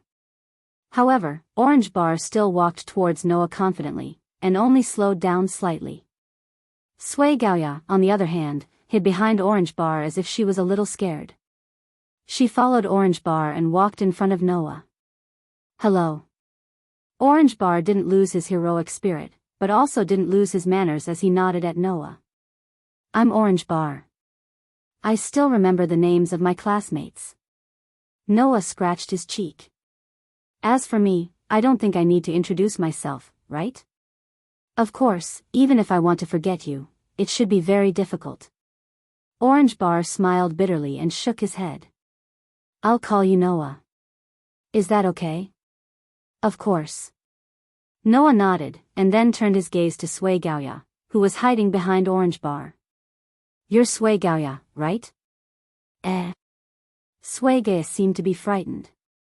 Her pretty face turned red, and her body shrank behind Orange Bar. Noah looked at Orange Bar with a puzzled expression. I'm sorry, you only went to a girls' school before, so she's not good at dealing with boys. Orange Bar lowered his head and apologized to Noah. Please don't mind. You're too polite. This time, it was Noah's turn to laugh bitterly. No matter what, you should sit down first. It's better to talk this way, isn't it? Then we won't stand on ceremony. Orange Bar took Sui Gaoya's hand and sat down on the sofa opposite Noah. Putting Tachaba aside for the time being, when Sui Gaoya sat down, the pair of round breasts in front of her chest that had a strong sense of presence jiggled up and down uncontrollably, causing Noah to involuntarily glance over. After pausing for less than a second, he hurriedly shifted his gaze away and silently cursed himself. There was no helping it. Ivan's naked body was too stimulating, and it happened not long ago. It made Noah inexplicably pay attention to this aspect. At that moment, Noah deliberately coughed and asked suspiciously. Is there something you need from me? It should be considered a busybody. Orange Bar sized up Noah and said. You seem to be very distressed just now. Is that because of your roommates? There's nothing to hide. Noah's face turned bitter, and he sighed again. Or rather, it would be strange if you weren't distressed when two of your roommates are of the opposite sex, right? That's true. Orange Bar said awkwardly and somewhat approvingly. I just want to ask, is there anything I can help with? Help? Noah said with a somewhat uncertain tone. Do you want to help me? I'm indeed a bit of a busybody, right? Orange Bar nodded heavily with a serious expression on his face. However, young men and women living in the same room is a bit worrying. Worried? Noah's face was suddenly filled with a strange expression, and he laughed awkwardly. Although I can roughly guess what you're worried about, we just met today, and I don't ask you to believe me. However, if it was a man and a woman who were both alone, then it would be a different story. But there are two girls in my room, so it's impossible to make a move on two girls at the same time, right? That's true. Orange Bar lowered his head with an embarrassed expression. Sui Gaoya couldn't help but laugh out loud. When she realized that Noah was looking at her, her pretty face turned completely red. She hid her face in Orange Bar's arms, and after a while, she secretly raised her head and quietly sized up Noah. Seeing Sui Gaoya's performance, Noah didn't know how to react. In the morning, Julie had been secretly observing him from the side, and now it was Sui Gaoya's turn. His school life was really tough. Chapter 196. Speaking of which, your strength is really strong. At this time, Orange Bar deliberately changed the topic as if to change the atmosphere, but when it came to this topic, his face couldn't help but be serious. His eyes stared at Noah, and he said in amazement. Teacher Bunny said that Daisuke-sensei is a level 3 surpasser, and he graduated from this school after 3 years of combat training. Compared to a level I, who has just started and hasn't received any combat training, you can't compare at all. It's really hard to believe that you can defeat Daisuke-sensei with the strength of an ordinary person. Sui Gaoya raised her head from Orange Bar's embrace, and also looked at Noah. Her eyes were filled with amazement and envy. It was no wonder that Orange Bar and Sui Gaoya were so surprised. If they really knew how strong a surpasser was, and how strong a level 3 was, then they wouldn't just be surprised, they would be in disbelief. The Daybreak Star rune strengthened the body and spirit of a surpasser differently according to the level. Specifically speaking, the strengthening through the Daybreak Star rune was actually something similar to multiplication. For example, the level I Daybreak Star rune could strengthen a person's index by 10, level 2 would strengthen a person by 20, and at level 3 would strengthen a person by 30. Assuming that a normal person's strength is 1, then when this person becomes a surpasser and enters level 1, after being strengthened by 10, this person's strength will manifest as 10. And at level 2, this person's strength would naturally be 20, and at level 3, this person's strength would be 30. Noah's actions were equivalent to using the 1 of a normal person's strength to fight against a monster that had undergone many years of training. The monster's strength was definitely not just 1, but 4 or 5. The monster's strength had even reached 120 or 150 after being strengthened by the 30 of level 3. It was more than 100 times stronger than a normal person. After all, if a surpasser's body and mind were not trained to a certain level, it would be impossible for the Daybreak Star rune to evolve successfully. Therefore, Daisuke, who has successfully promoted to level 3, his strength level is not only 1, but also 4 and 5. Under such circumstances, multiplied by level 3 by 30, wouldn't that be 120 and 150? To be able to defeat someone who was more than 100 times stronger than him in terms of strength, speed, agility, reflexes, and so on, was it not shocking enough? To be able to defeat such an opponent, your martial arts and combat experience have shocked me greatly. Orange Bar's eyes were filled with sincerity as he sighed. I have also practiced martial arts for many years. I thought that I would be considered quite strong among my peers, but compared to you, I am like a child. Noah, who originally had a nonchalant expression on his face, became slightly interested. Have you practiced martial arts as well? My family runs a dojo. Orange Bar nodded. The Orange School of 18 Arts that I belong to is a famous school that focuses on ancient martial arts and incorporates various other martial arts.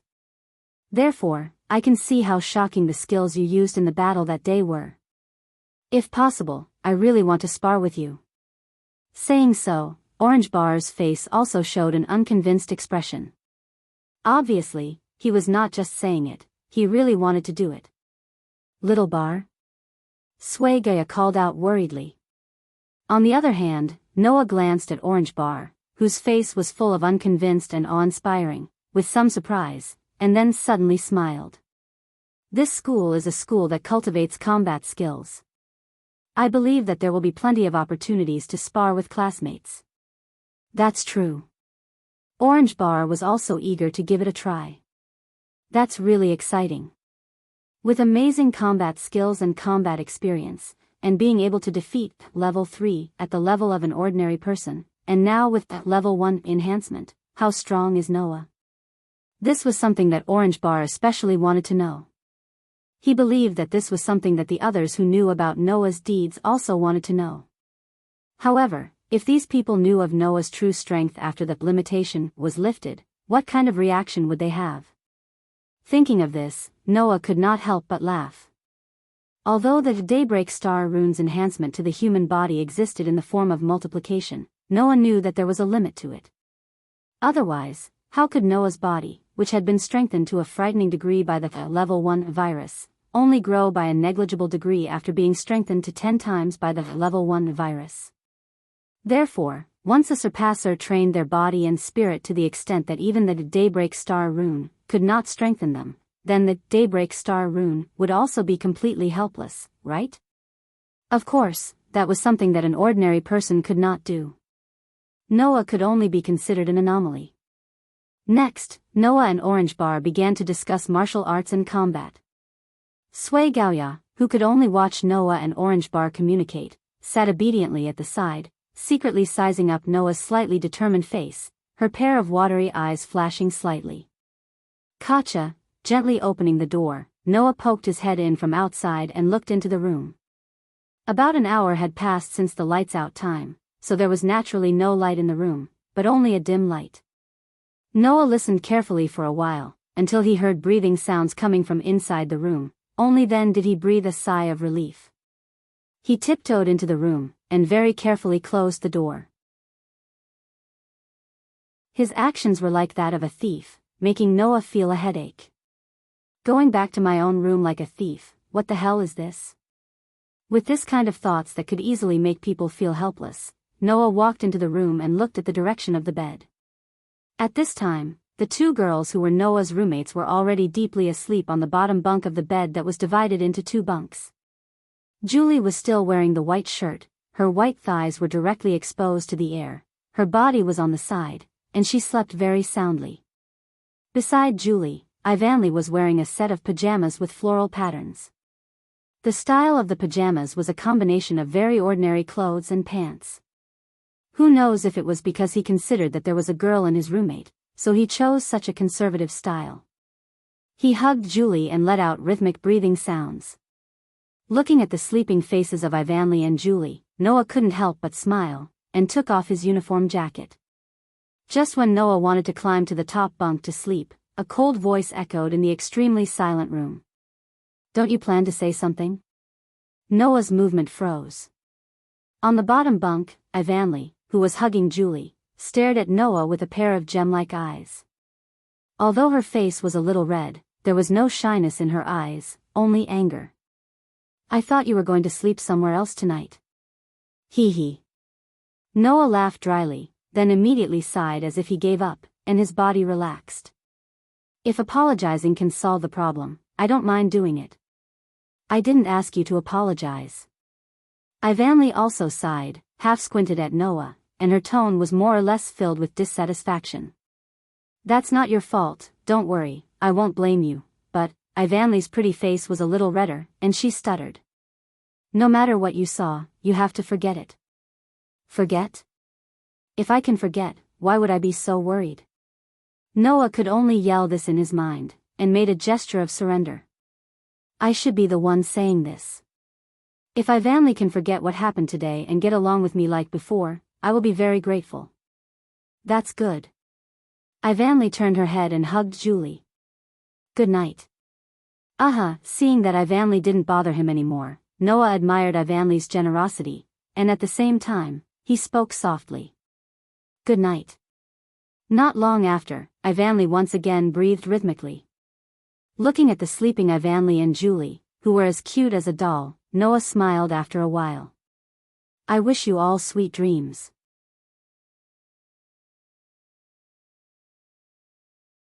Chapter 197.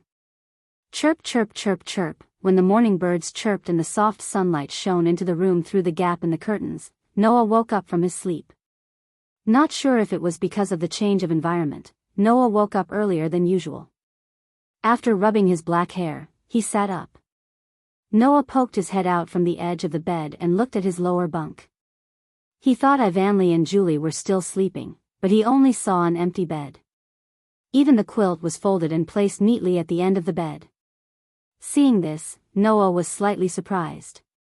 He is a lot more relaxed than before. Usually, when two people who had only known each other for a day moved around him, no matter how small their movements were, Noah's vigilance would wake him up.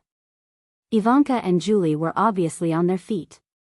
But when the two got up, Noah, who slept on the upper bunk, didn't wake up, which was enough to prove that Noah was indeed more relaxed than usual. It seems that the way Ivan Lee and Julie slept last night made me relax a lot. Noah scratched his cheek and didn't care about this anymore. After all, no matter how relaxed his vigilance was, once someone approached Noah with hostility, malice, or even murderous intent and attacked Noah, Noah would still wake up. Therefore, vigilance in this regard was not necessary for Noah. Instead, it would make Noah less likely to be woken up and have a good night's sleep. Immediately, Noah stretched and got out of bed. In order to prevent any trouble, Noah, Ivan Lee, and Julie had already stipulated that if they wanted to change clothes, they could only change in the locker room. Following the rules set yesterday, Noah yawned while walking to the locker room and opened it.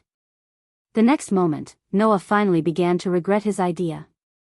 He regretted his excessive vigilance. It was an unnecessary thought.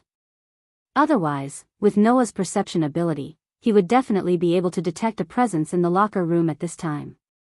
Therefore, while yawning and regretting in his heart, Noah's face began to tremble. In the locker room, the person who came before Noah maintained the appearance of taking off the shirt she was wearing just now. She slightly widened her deep ruby eyes and stared straight at Noah without saying anything. Noah could clearly see that on the petite body, except for the lower half of the body, there was nothing else. Fortunately, the silver hair spread behind the person, covering the entire back of the person. The shirt that the person had just taken off was also in the hands of the person, covering the front of the person's body, which just happened to cover the person's private important parts. Therefore, Noah was still in the area, not as dangerous as when he saw Ivan Lee's naked body last night. At the next moment, the other party's flat voice sounded. But at that moment, Noah heard an indifferent voice. "Good morning." Noah reacted, showing a forced smile that couldn't be more forced. Good morning. Julie was still expressionless as she spoke. Noah also needs to change clothes? Yes. Noah was almost reflexively answering Julie's question. Then can you wait outside for a while? Not knowing if it was Noah's illusion, even Julie's expressionless face had a little bit of redness at this moment. If I change clothes in front of Noah, I will be very embarrassed. Noah, who was in a state of shutdown, finally woke up. After bitterly laughing twice, he slowly closed the door. Looking at the cold door in front of him, Noah was speechless for a long time. After a while, he covered his face with regret. When will this week end? On both sides of the small round table, Noah and Julie, who had already changed into their uniforms, sat opposite each other, and looked at each other. From Julie's mouth, Ivan seemed to have insisted on practicing swordsmanship in the morning. Today, he was like Noah, because he came to an unfamiliar environment and woke up early. Just like before, he simply went out to practice. Julie had rushed from abroad to attend the entrance ceremony yesterday, so because of the time difference, she went to bed very early last night and woke up very early today. Therefore, what happened next happened. Looking at Julie's expressionless face, because of what just happened, Noah couldn't help but feel a little uncomfortable. After taking a deep breath, he met Julie's deep red eyes. "Oh right, because Ivan was also there yesterday, I couldn't ask. But Julie, I have always wanted to ask you a question." Julie's expression didn't change at all. Only her lips moved like a real doll as she nodded her head. "Please ask. Why did you want to sit next to me yesterday?" Noah asked straightforwardly. "You must have deliberately sat next to me, right? You have been secretly observing me, right?" For a moment, Julie's pair of beautiful eyes fluctuated, and the surrounding atmosphere also changed. Julie maintained a fixed look at Noah, seemed to be lost in thought, and after a while, she answered. "Because Noah is very strong." Noah was suddenly stunned. After hesitating, he asked in a low voice. "Is it because I am very strong, so you pay attention to me?" Yeah, Julie didn't hesitate in the slightest. It was impossible to tell what she was thinking as a nostalgic expression appeared on her small and delicate face.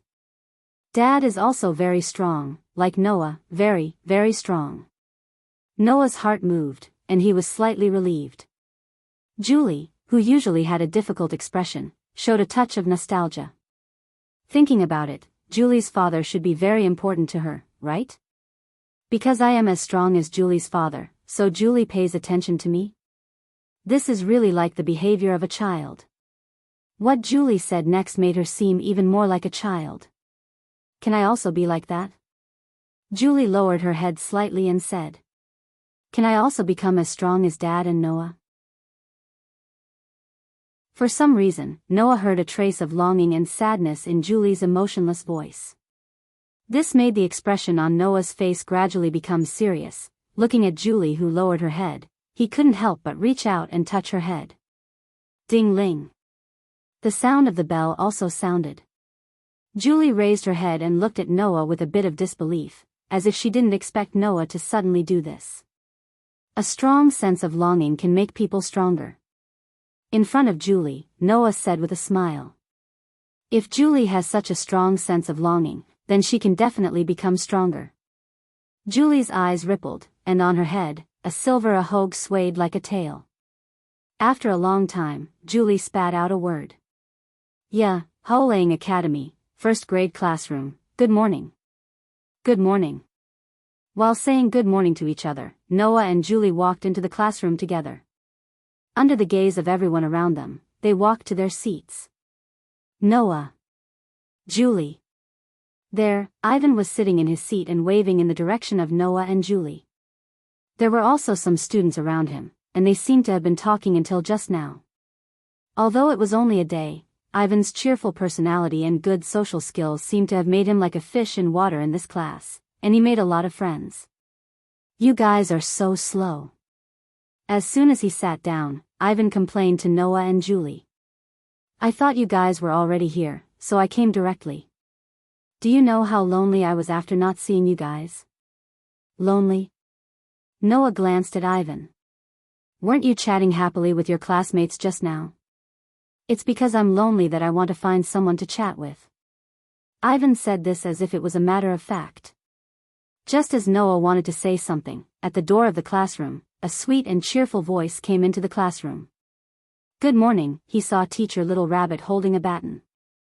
She skipped in from the outside, bringing bad news. Today's first class is extracurricular training. Everyone gather at the school gate.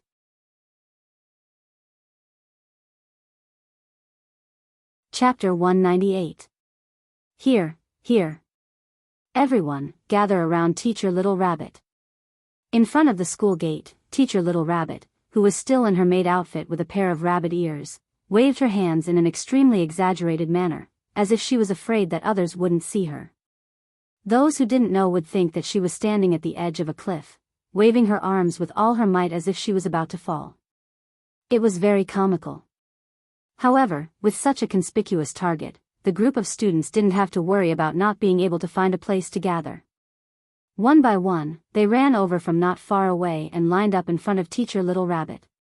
At this time, whether male or female, all of them had changed into gym clothes that were convenient for exercise. Noah, who was standing at the edge of the team, was frowning because of his gymnastics attire. When he sensed the curious gazes from all directions from time to time, he couldn't help but hold his left hand with his right hand and hide his left hand behind his back. It couldn't be helped. Noah's left hand was very eye-catching. It wasn't a big deal, but Noah's entire left hand, starting from his shoulder, to his wrist, and even the back of his hand, was tightly wrapped in white bandages. Seeing Noah's left hand wrapped in white bandages, which couldn't be hidden because he was wearing a short-sleeved gymnastic suit, the surrounding students cast curious glances at Noah's hand. What happened to your hand? Standing beside Noah, Ivan also sized up Noah's bandaged left hand and asked. Did you get hurt? Standing on the other side of Noah, Julie also cast a concerned gaze. A pair of deep red eyes stared straight at Noah. Although there wasn't much emotion in them, there was a trace of doubt surging in them. Obviously, Julie was also concerned about this problem. It wasn't just Ivan and Julie. Orange Bar and Sway Gaoya, who he had just met last night, were also around Noah. Although studying in this kind of school means that you're already prepared to get hurt, with the enhanced recovery of a surpasser, injuries will heal faster. However, if there's a problem, it's better to ask for leave. Orange Bar came closer and suggested. How about it? Do you need me to help you ask for leave from Teacher Little Rabbit? You're all worrying too much. Noah helplessly shook his head. He didn't hide it anymore and directly raised his hand that was wrapped in bandages from the cuffs to the back of his left hand with a nostalgic smile. This is an injury from a long time ago. It's healed long ago, but because it left a scar, it doesn't look too good, so I wrapped it up. When he was young, in a conflict with the Phantom Lord during his first mission, in order to save Alusha, Noah had used his body to block the attack of the Phantom Lord sorcerer, and was severely injured of him. That injury eventually healed, but the scar remained on Noah's arm and accompanied him for many years. For a long time, Noah appeared in people's sight wearing long-sleeved clothes and a jacket, so basically, no one noticed that Noah's hand was always wrapped in bandages to hide the scar. But this time, after changing into a gym suit, there was no way to hide it. On the side, Julie tilted her head and looked at Noah. Are you okay? Looking at Julie, who looked up at him like a small animal, Noah stroked her head with a relaxed expression on his face. It's okay, don't worry. Feeling the big hand stroking her head, the ahog on Julie's head suddenly shook. Even though her face was still expressionless, her good mood was clearly felt by the people around her. Ivan glanced at Noah, then glanced at Julie, and then put his face in front of Noah with a meaningful look. When did your relationship with Julie become so good? Good. The hand stroking Julie's head didn't stop, and Noah tilted his head in puzzlement. Very good. Ivan's eyes were half closed, and he smiled lazily. Didn't you notice it? Noah and Julie looked at each other and shook their heads, making Ivan speechless. Is everyone here? At this time, Teacher Little Rabbit's refreshing voice sounded. Then, the content of today's first lesson is physical enhancement. Physical enhancement? The students present were startled and looked at each other. That's right. It's physical enhancement. Teacher Little Rabbit jumped up and down and began to explain. Everyone knows that the Daybreak Star tattoo can strengthen one's body through something similar to multiplication. Of course, the more the surpasser who has the Daybreak Star tattoo implanted in their body, the better the effects will be, right? The expressions of the students were a little relieved as they nodded. Using the previous example, all of the students who had just become surpassers were only at 1 in all aspects of their physical abilities. Some of them were even below 1 in terms of physical strength, endurance, strength, reflexes, and speed. Then, under such circumstances, even with the enhancement of level 1 multiplied by 10, at most, the physical ability in that area would only be 10, or even less than 10. However, if the student's physical abilities could be trained from level 1 to level 2 or level 3, then after multiplying by level 1 by level 10, even if the Daybreak Star rune hadn't been upgraded, it would still be able to reach level 20 or level 30. Apart from the normal lessons that the students had to go through, Haolang Academy's combat training was of the utmost importance. However, physical enhancement and training were also included. Otherwise, wouldn't it be a waste of the Daybreak Star tattoo's great enhancement effect? Therefore, we first have to start with the most basic physical training.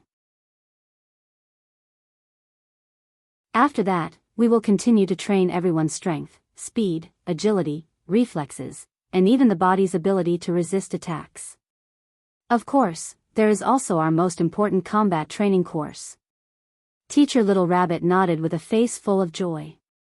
So, what we need to do today is the most basic physical enhancement, which is running. When they heard the word running, many of the students showed blatant rejection. However, if they wanted to increase their physical strength, the simplest, most direct, and most effective method was undoubtedly running. Noah, who had gone through many years of training his physical abilities, could attest to this point. Therefore, Noah was concerned about another aspect. It's just running? As soon as he spoke, Noah gathered the attention of all the students around him. Oh, as expected of an exception. You asked so directly, but it's good to ask. Teacher Little Rabbit giggled and pointed the baton in her hand at Noah, throwing a flirtatious glance. No matter what, the academy was built to train your combat skills. It's the same even if it's just running. Therefore, there are special rules here. After saying this, Teacher Little Rabbit opened her hand as if to say, "Long live," and pulled open a piece of cloth that had been in her hand at some unknown time. There was only one word written on the cloth. Running? That's right. It's running. Teacher Little Rabbit seemed to be excited as she jumped up. First of all, everyone will run 10 laps around the entire academy. The first to complete 10 laps will be considered to have completed the task. However, in the process of running, if you see someone in your field of vision. Teacher Little Rabbit's smile became even more brilliant, and she spat out words that made people shudder. Don't be shy, just fight your way up. Fight? Many people cried out in surprise. Wait. Teacher. Orange Bar raised his hand and stepped forward. In other words, we have to fight the people around us while running, right? That's right. Teacher Little Rabbit smiled cutely. The rules are very simple. As long as you don't use blaze, you can use any other means. After saying this, Teacher Little Rabbit did not give anyone a chance to ask questions. She jumped to the side and took out a colored firecracker. Then, get ready, begin. Following Teacher Little Rabbit's words, with a pop sound, the sound of the colored firecracker reverberated. The group of students first looked at each other, then immediately rushed out like a fish, scampering outside.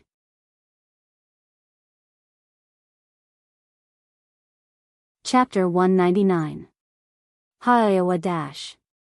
Hearing the cold shouts and loud shouts of the students fighting behind him, Noah, who was running alone in a forest path, looked around and couldn't help but feel speechless. Now, there wasn't even a single person beside Noah. Because, as soon as he started running, before Noah could run too far, the students who ran out of the school gate with Noah immediately scurried away as if they had met the god of plague. Not long after, they all ran away without a trace. Obviously, no matter what, Noah's classmates were not willing to appear in Noah's field of vision and become Noah's opponents. After all, even the level 3 school teacher wasn't a match for Noah, who only displayed the strength of an ordinary person. These were only level 1 students who had just started training. How could they want to fight with Noah? With this mentality, as soon as they started running, the people around Noah all ran away without a trace. Of course, it wasn't that all the students didn't want to fight with Noah. No matter what, these students were still young and vigorous boys and girls. There were also some who weren't convinced by Noah, or who wanted to prove their strength by defeating Noah. In the end, the dream was beautiful, but the reality was cruel. How could these children, who were just ordinary middle school students before the Daybreak Star Rune, be a match for Noah? As a result, the students who rushed towards Noah in a burst of "Hi-ya," filled with vigor, were all kicked away by Noah in the next second in a burst of "Wah-wah," even louder screams. With the strengthening of the Daybreak Star Rune, presumably, Noah's kick would at most make these students feel a bit of pain and wouldn't cause them any injuries. Noah knew that in his class, there were people like Ivanley who had experience in learning swordsmanship and other martial arts. There were even people like Orange Bar who belonged to a certain school of martial arts. In the future, these people would become the leaders of this batch of surpassers. These people would definitely be like Orange Bar, challenging Noah because of his outstanding battle prowess and skills. They would attempt to continuously improve themselves by challenging the strong. Therefore, Noah was always prepared to deal with the sudden appearance of these people. Noah guessed that these students weren't like the students who didn't dare to challenge Noah.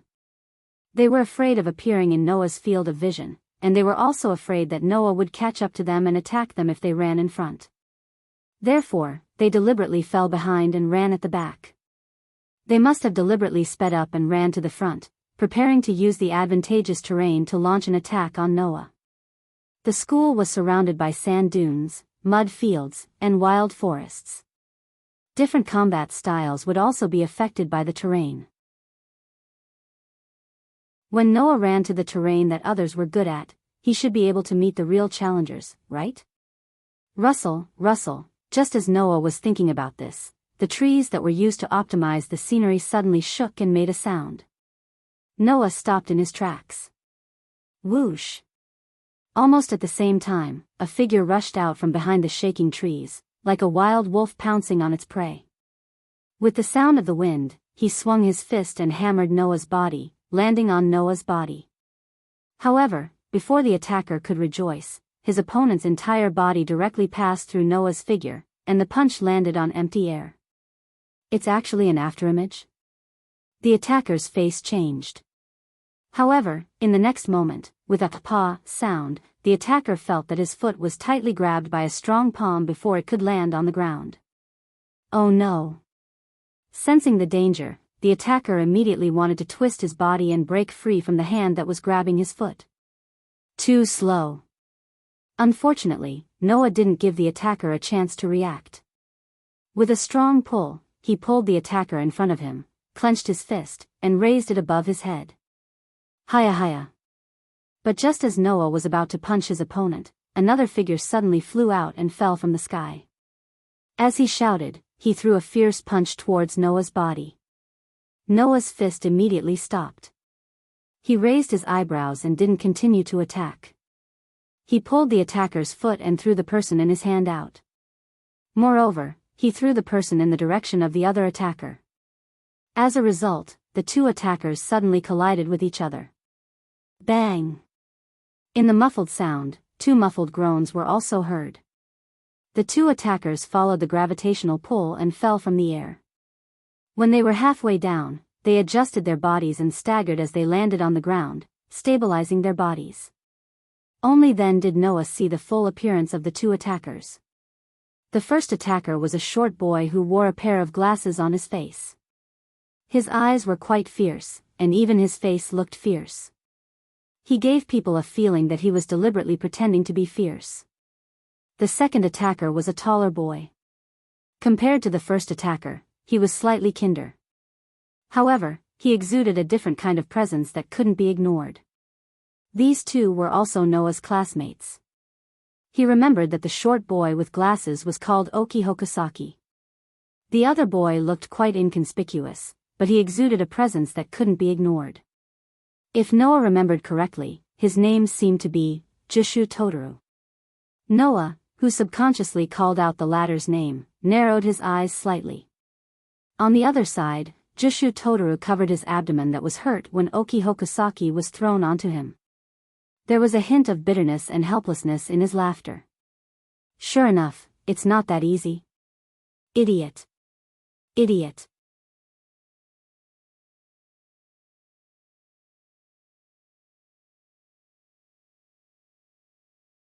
Even if Noah, Kyuhei Totoro, and Kukui Totoro all had the same degree of body strengthening, and Noah deliberately used his ability to limit all aspects of his strength to the level of an ordinary level I, his combat experience and combat skills were not something that Kyuhei Totoro and Kukui Totoro could compare to. What's more, Noah's sensing ability had covered almost all the surrounding areas. As long as there was even the slightest movement, Noah would be able to detect it. Therefore, even if Ninefold Tuyu and Kukui's coordinated attacks were fierce and had the effect of confusing the opponent, it was still ineffective under Noah's inhuman sensing ability. In other words, Ninefold Tuyu and Kukui's every move was clearly projected in Noah's mind.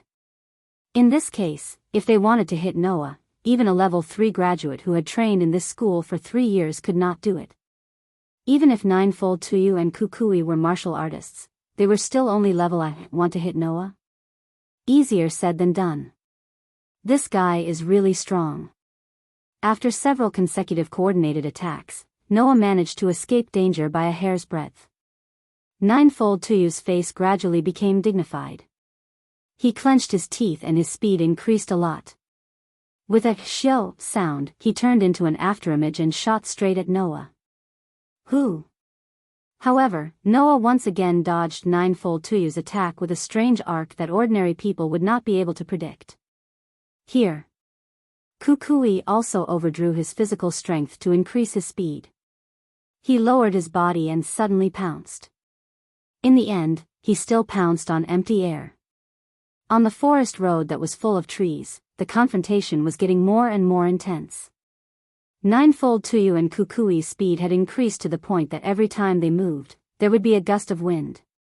People with poor eyesight would not be able to follow their movements. However, even so, the young man in the gymnastic suit still had a calm smile in his eyes. Occasionally, he would take a step forward, move back, tilt to the side, and rotate. Every time he moved, he would be able to dodge the attacks of the Ninefold Toru and Tokusaki Kue. Over time, Kuju Tuyu and Yuji Hokusaki discovered a fact with some fear. From the beginning of the confrontation to now, Noah had not moved more than 1 meter from his original position. "You bastard." Suddenly, Kukui's face turned blue. With a bang, he fiercely stomped on the ground, causing a cloud of dust to rise.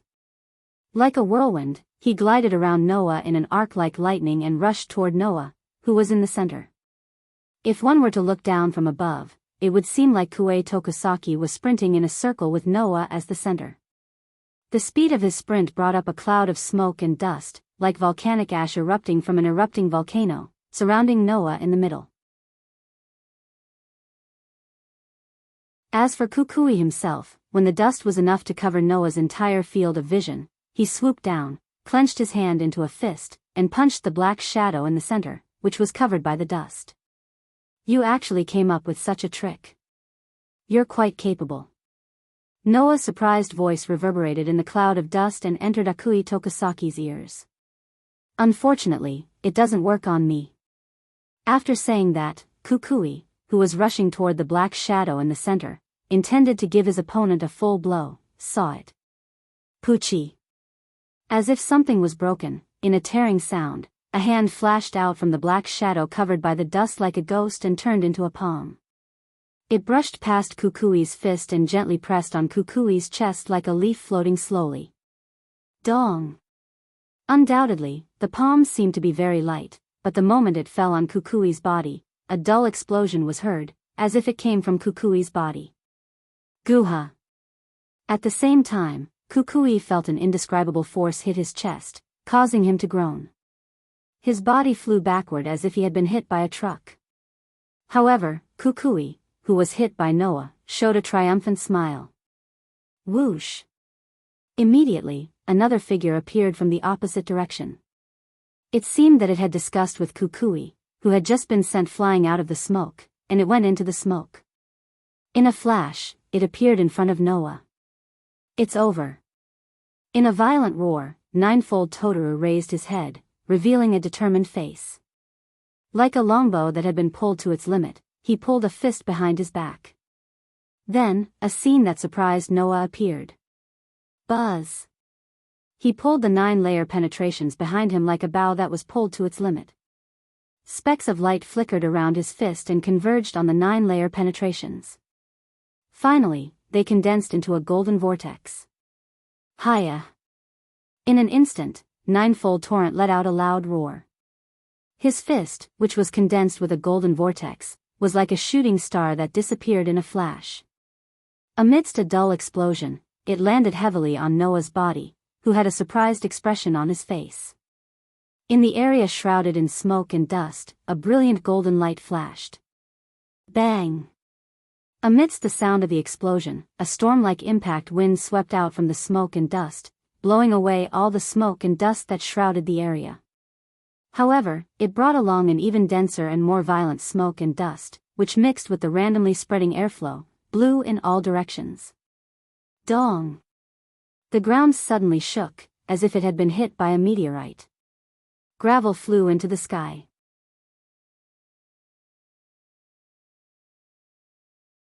Chapter 201. Boom! It was as if a missile had hit the ground. In the midst of the explosion, a violent gust of wind brought countless gravel and dust into the air. The ground trembled slightly, and the surrounding trees seemed to have encountered a storm. The treetops shook violently, and leaves were blown away from the trees as if they were worthless. Along with the expanding gust of wind, the leaves were blown away in all directions. The gravel was falling from the sky. Not far away, Kawhi could only raise his arms to block in front of his body. His body was hit by the gravel of various sizes, and his body was also covered in dust due to the gust of wind.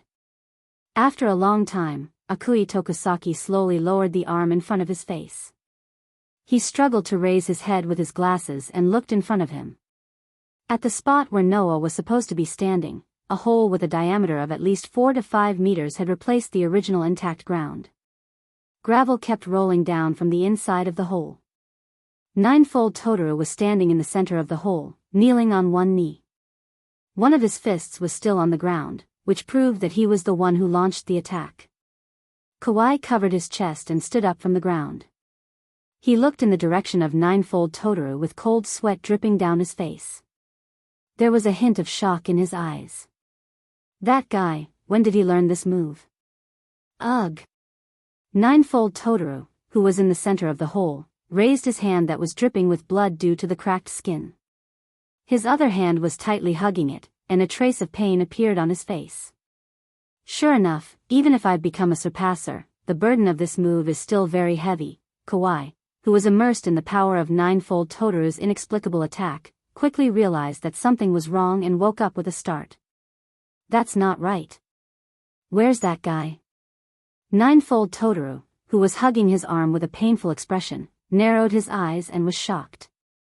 Although the power of this attack was indeed extraordinary, even if it was extremely powerful, this attack was still not enough to shatter a person's body into pieces. Not even a corpse could be seen. Then, where did Noah go? This answer was quickly answered. Not bad. As this voice sounded, Kuju Totoro and Kwai Totoro raised their heads and looked in the direction of the voice. It was a sound that had not yet dissipated from the edge of the deep crater that had been created by his fist in front of the 9-layer penetrations. Not long after, the smoke and dust slowly dissipated. Noah, who was a little dirty, appeared in front of Totoro Yujue and Akui Totoro. His figure looked very haggard, but there were almost no injuries on his body. Looking at Noah's position, how could Totoro and Totoro not know what had happened? Under the protection of Yujie Hokusaki, the sure-kill punch of Ninefold Torrent missed. In other words, at the critical moment, Noah dodged Ninefold Totoro's sure-kill attack.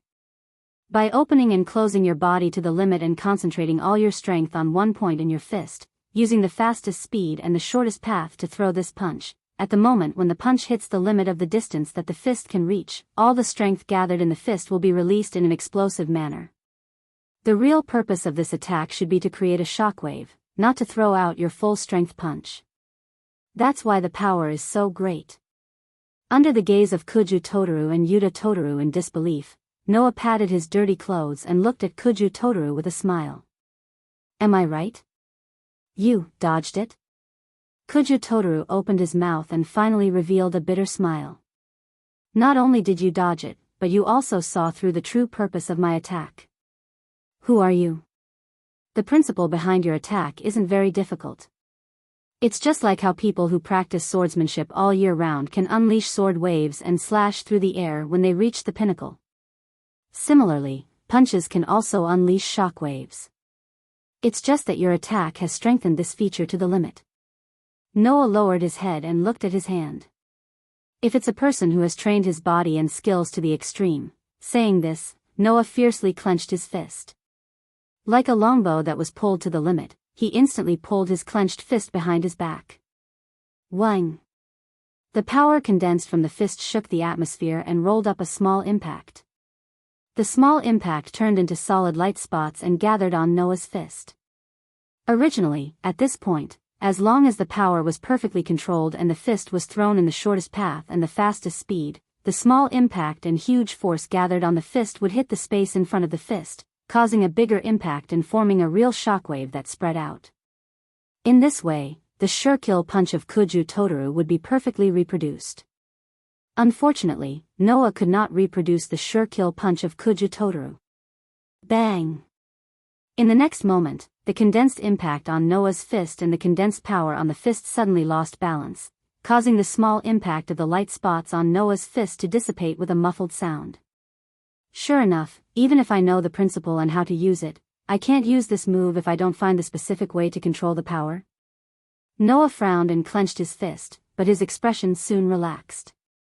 It seems that I still need to practice for a period of time before I can use this move, Noah, who was saying this, did not see that the expression of Kuju Totoro had changed from disbelief to disbelief, and was quickly replaced by complete shock.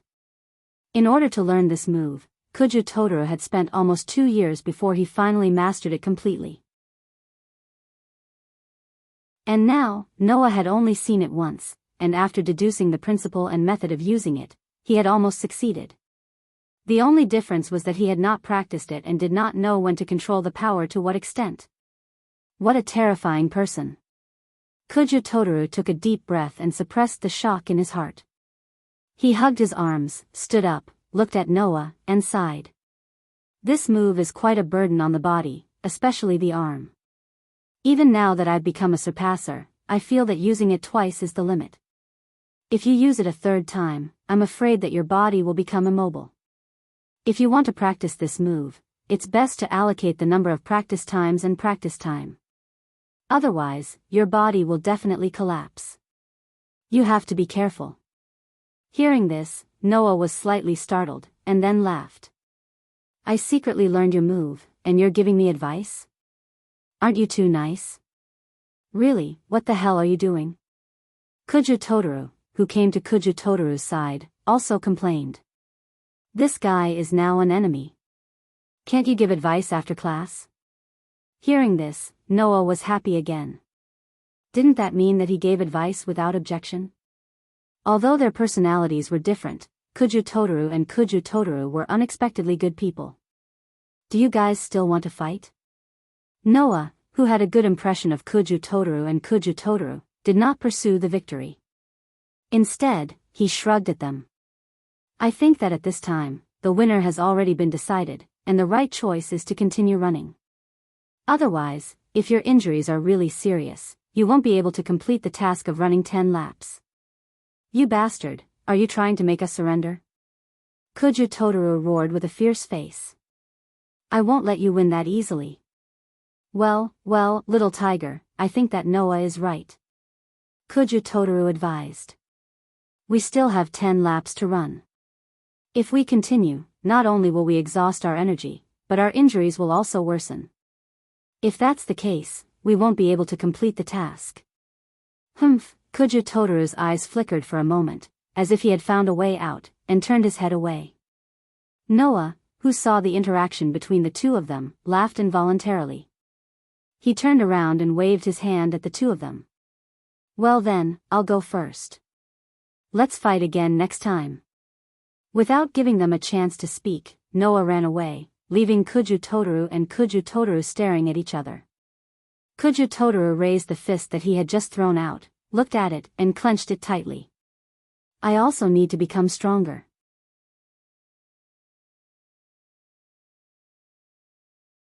Chapter 202. Ha. Ha. Ha. Ha. Amidst the panting, students arrived at the school gate one after another, wearing tattered or dirty gym clothes. After completing the task of running 10 laps around the school, they fell to the ground, unable to get up. Not long after, Orange Bar, Ivanley, and Julie appeared together. As they ran towards the school gate, they panted heavily. When they reached the finish line, they crouched down and pressed their hands on their knees. Their faces were pale as they panted. 1 lap around the school was about 4 kilometers long. 10 laps would be 40 kilometers. If it wasn't for the strengthening effect of the Daybreak Star rune, with a girl's physical strength, she would have probably fainted long ago. On the other hand, Orange Bar, Ivanley, and Julie were still able to hold on without collapsing. Compared to the boys around them who had collapsed, they were in a much better state. Just as Orange Bar, Ivanley, and Julie were about to catch their breaths, a can of beverage appeared in front of Ivanley and Julie at the same time and entered their eyes. Thank you for your hard work, Ivanley, Julie. Noah placed the drinks in front of the two girls and opened the bottle. He tried his best to soften his tone as he spoke slowly. Come on, drink them. Noah. Ivan only had time to confirm who it was before his hand involuntarily reached for the drink in front of him and drank it. Thank you very much. Julie's little face was flushed from the strenuous exercise. While the bell on her head was ringing, she first thanked Noah, then took the drink and drank it sip by sip. "Orange, this is yours." After Ivan and Julie finished their drinks, Noah handed another can to Orange Bar. "You should drink it too." "Thank you." Orange Bar was startled. He didn't expect himself to have one. After he recovered, he smiled gratefully and took the drink. The three girls drank their drinks hurriedly. Their gym clothes were soaked in sweat and stuck tightly to their bodies. Each of them had their own merits. Ha! After a while, Ivanli breathed out heavily without caring about his image. "I'm finally alive. I thought I was dead for sure." Hey, are you okay?" Noah shook his head with a smile. "Pull yourself together. There are still 3 years to go. If you're like this on the first day, how are you going to survive the rest?" Speaking of this, Noah looked at Julie, who was still slightly out of breath. "By the way, how did the three of you end up together?" If they saw others while running, they could attack them. This was an additional rule for this long-distance race.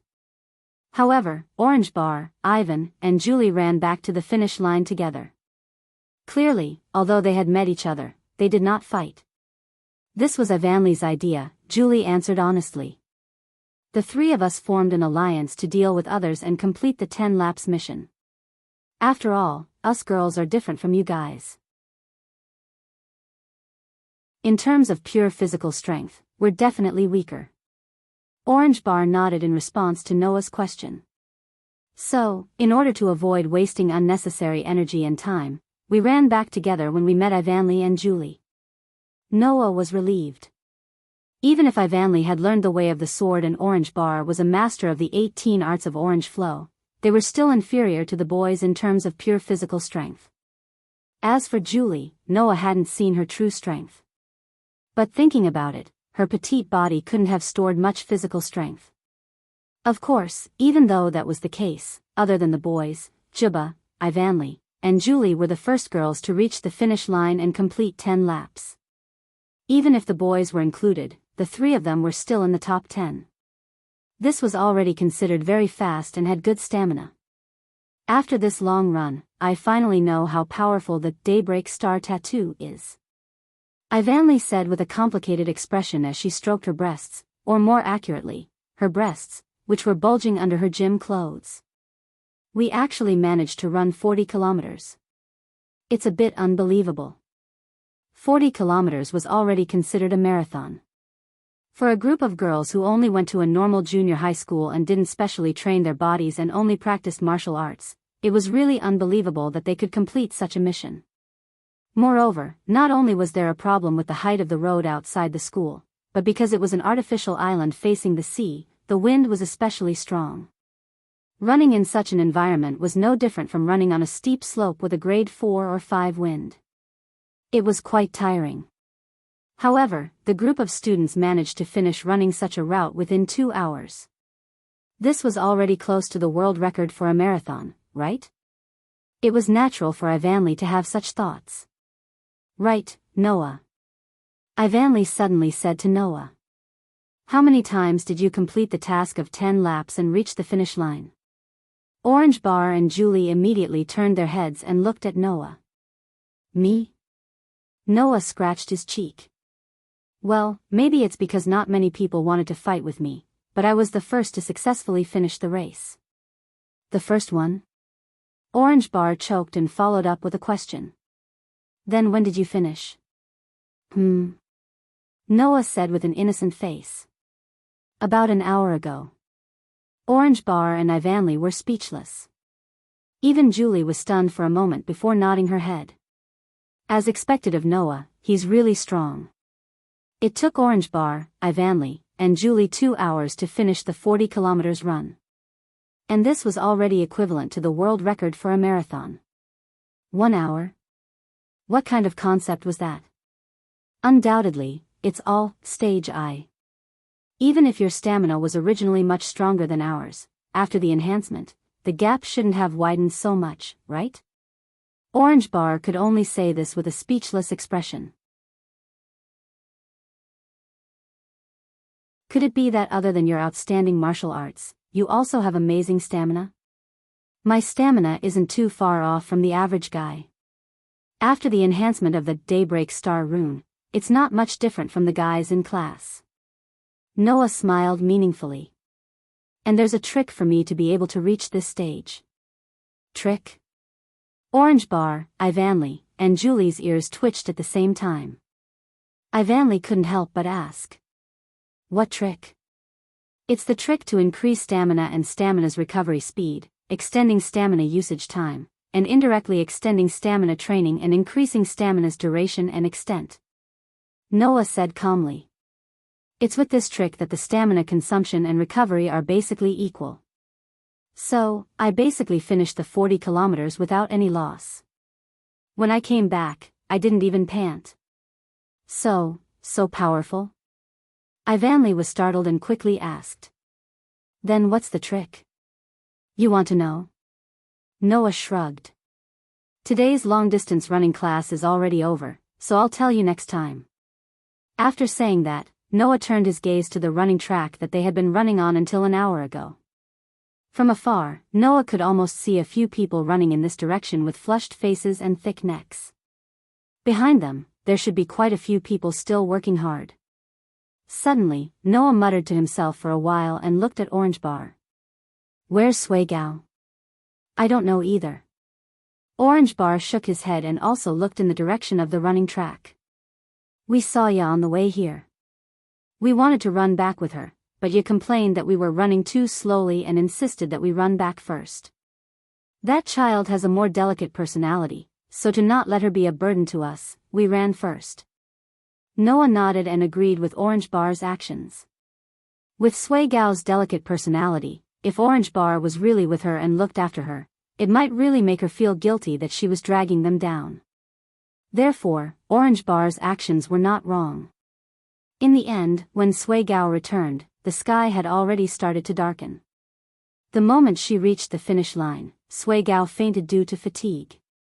That night, it was said that Sui Gao had been hiding in her room and didn't come out for dinner. Then, the next day, in class, 2 students applied to withdraw from school, removed the Daybreak Star pattern, and returned to their previous world.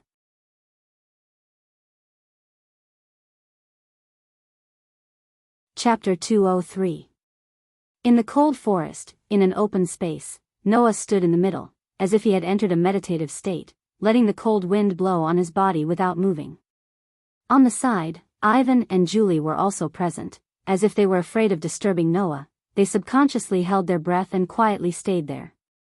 Hoo! The wind mixed with the falling leaves, drifting through the open space that was not large. At this moment, Noah took a deep breath and tightened his body. Raising his hand, clenching his fist, like a longbow, Noah pulled his clenched fist behind him, and the power of every part of his body rushed to that arm and gathered on his fist. Whang! The next moment, the space around the fist shook slightly, and the gorgeous light spots also appeared in the vibrating space. Like bees returning to their nest, they condensed on Noah's fist. In less than a second, the gorgeous light spots that converged on Noah's fist all merged together, turning into a golden vortex, covering Noah's fist. At this time, if someone carefully observed the arm that Noah pulled behind him, they would definitely notice. The muscles on that arm were trembling at a very small frequency. Then, Noah opened his eyes abruptly. Hoo! With a cold bellow, Noah's fist seemed to have turned into a shooting star that disappeared in a flash as it swung forward abruptly. Dong! The vortex that converged on Noah's fist suddenly exploded, stirring up a violent airflow, forming a terrifying shockwave, rubbing against the atmosphere, and in the sharp sound of the atmosphere, like a beam of light, violently shot out. The shockwave that turned into a beam of light cut through the space, and heavily fell on a tree in front of him. Bang! The true sound of an explosion resounded. That was the sound of the fragile tree exploding under the impact of the violent shockwave, turning into pieces of wood and broken tree bodies. And in such a situation, the shockwave that directly blasted a large scale of trees into pieces did not reduce in power, and hit trees again and again. Bang! Bang! Bang! Bang! So, in a very rhythmic explosion, the trees in the impact path of the light beam like shockwave were blasted one after another, turning into broken wood and tree bodies, flying everywhere. It was not until a long time later that everything calmed down. No. It can't be said that everything calmed down. Under the bombardment of the shockwave, the trees that turned into broken wood and broken tree bodies fell to the ground in a burst of crackling sounds, and the ground where the shockwave passed also trembled, and the gravel flew everywhere, scattering in all directions. And when everything really calmed down, the people present could only see that in front of Noah, who maintained the posture of punching out, there was a huge gully with a diameter of 2 meters and a length of at least 30 meters standing there. Of course, in the range of this gully, the trees and the ground that should have been there all disappeared. Smoke and dust filled the huge gully. Not far away, Ivan and Julie saw this scene. One of them opened his mouth slightly due to shock, while the other's eyes lit up, and her crimson eyes became extremely lively. Phew. Noah exhaled, retracted his fist, and looked at the hand that just swung out a terrifying blow, and opened and closed his palm. After feeling the pain on it, he sighed. It seems that even after being improved, this move, Annihilation Blow, still has a burden on the body. Annihilation Blow. That was the name that Noah gave to the sure-kill punch that he comprehended from the 9-layer penetrations.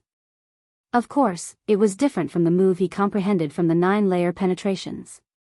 In order to minimize the burden on the body, or even completely eliminate it, Noah slightly improved the sure-kill punch that he comprehended from the 9-layer penetrations. Then, the result of the improvement was the move that Noah named Annihilation Blow.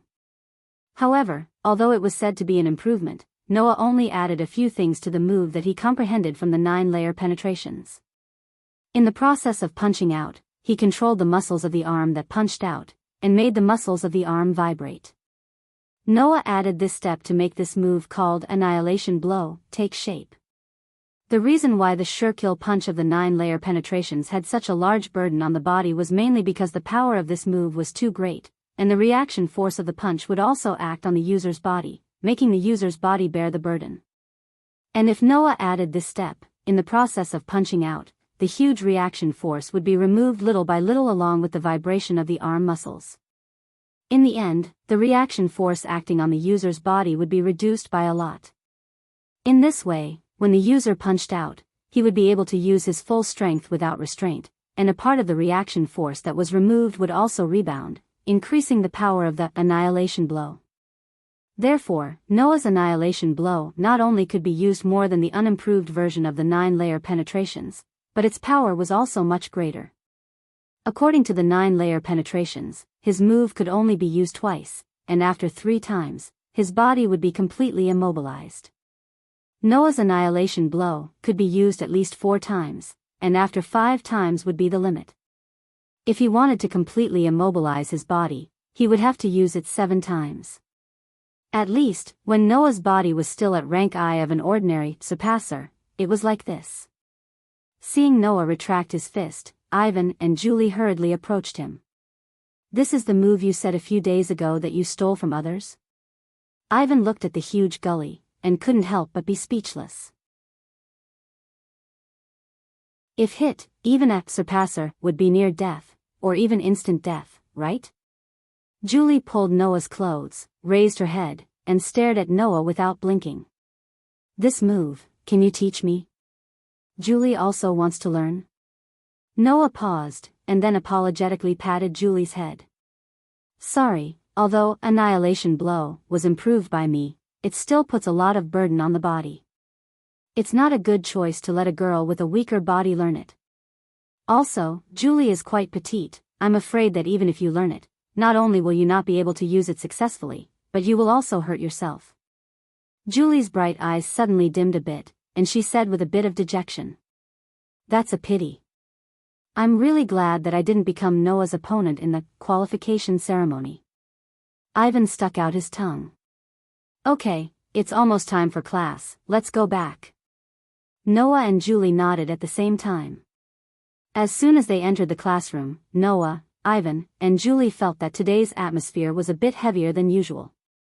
Noah, Ivan, and Julie understood why the atmosphere became like this, and the three of them were silent. Since the start of school, almost 3 days had passed.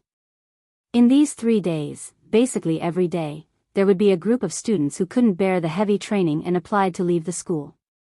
In addition, the people who stayed were squeezed out of their energy and stamina due to the heavy training, so it was inevitable that such a heavy atmosphere would appear.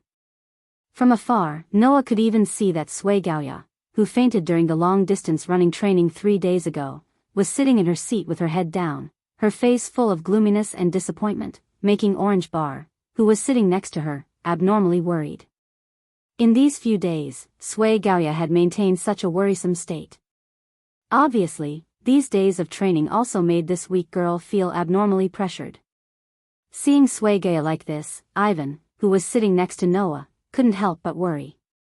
Yeah, there shouldn't be a problem, right? In this regard, Noah could only remain silent. He picked up a list of names that teacher Little Bunny had just sent to him with her overly energetic voice. It was a list of the students who were still in the class. On the list, not only was there a photo of every student in the class, their name, and other basic information, there was also a detailed record of their combat strength. For example, whether they had any experience in martial arts or sports, and information related to the blaze, were all recorded on it. It was a list for the students to use as a reference when choosing tripping double blade.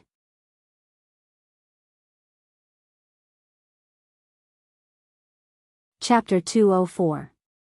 Ivanli, who was also looking at the list, put his head in front of Noah's list and looked at the list with Noah, as if he could see who Noah wanted to choose as the tripping double blade. Right, who are you planning to form the official tripping double blade with? For Ivanli's question, Noah shrugged and didn't answer. In fact, Noah didn't want to form the official tripping double blade at all. He didn't even think about choosing a tripping double blade before the weekend. The reason was very simple, because he didn't know many people. He didn't know if it was because of Noah's extraordinary strength that his classmates had a sense of distance or rejection towards Noah. In the 3 days he stayed in the school, almost no boys talked to Noah. The reason why he used the word almost was because 3 days ago during the long-distance running training, Noah, Kyujituryu, and Kawai Hokusaki had a few words during the battle. After the battle, they would only talk for a short while if there was a chance. According to Noah's knowledge, Kyujituryu and Kawai Hokusaki had decided to form the official tripping double blade. In this way, Noah naturally wouldn't have a satisfactory candidate for the tripping double blade. Therefore, Noah also had a somewhat casual and peaceful attitude. Anyway, until the weekend, the students who hadn't formed the tripping double blade would form the tripping double blade under the school's arrangement. Therefore, Noah didn't need to worry about anything, just let nature take its course. Holding this thought, Noah just glanced at the information of his acquaintances on the list, such as Ivanli, Julie, Tachaba, and Sui Gaoya, then threw the list on the table and didn't care about it anymore. Where are Ivan and Julie? Noah placed his hands behind his head and casually asked his two companions on his left and right. You should have decided who to form the tripping double blade with, right? Of course I will form the tripping double blade with Julie. Ivanli said arrogantly. After all, we have lived together for 3 days, I feel that Julie and I get along very well. Julie nodded her small head gently and said expressionlessly. I like Ivanli, so no problem. I also like Julie. Ivanli responded with a smile. If it wasn't for Noah in the middle, maybe he would have hugged Julie. Hearing the conversation between Ivanli and Julie, Noah also secretly felt relieved. To be honest, the pressure of living in the same room with two girls who were charming in all aspects was not an ordinary kind of pressure. Not to mention that when he first moved in, he accidentally saw Ivanli and Julie's naked bodies. During this period of time, Ivanli and Julie's various private matters were constantly displayed in front of Noah, which made Noah very vexed. For example, Julie liked to wear a white shirt as her pajamas. Every night, she would raise her 2 white thighs in front of Noah. Even if Ivanli tried to stop it, Julie would still ignore it. For Julie, in terms of the matters between men and women, although it wasn't that she didn't know, but basically, as long as he didn't touch or see her naked body, she wouldn't put up any defenses. Ivanli did pay attention to the fact that Noah was in his room, but some things couldn't be avoided. For example, when taking out a change of clothes or drying clothes, it was inevitable that Ivanli's secret clothes would be unintentionally seen by Noah. As a result, Ivanli couldn't hide the style and color of his underwear from Noah, which almost made Ivanli cry. In this kind of life, as a man, he could only endure bitterly, or he could only transform into a wolf. The former would make people mentally tired, to the point that they couldn't live a normal life. Needless to say, the latter would definitely be treated as scum the next day, and would directly be destroyed by society. Noah didn't want to be the latter. Therefore, Noah could only bear the pain of being the former. After the weekend, Ivanli and Julie officially formed a tripping double edge, and Noah could finally live a normal life. How could he not be relieved? At this moment, Ivanli narrowed his eyes and said such a sentence that made Noah jump. "Do you feel happy that you don't have to live with us?" This sentence made Noah's heart skip a beat. Whoa, Ivanli seemed to be able to see through Noah's inner thoughts, crying out in pain. "Although it's not that I can't understand your thoughts, but no matter what, I'm still a girl. Your reaction makes me feel hurt." On the side, Julie turned her head and stared straight at Noah, like an abandoned little animal.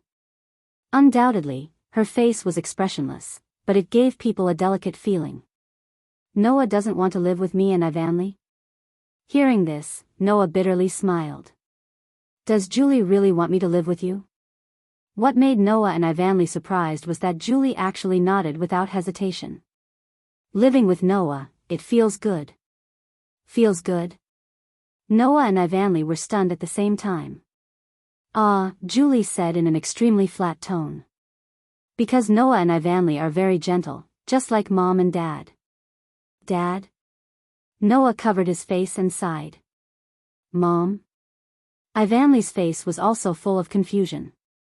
Really, when staying with Julie, Noah and Ivanli were just like Julie's mom and dad, they couldn't help but take care of her.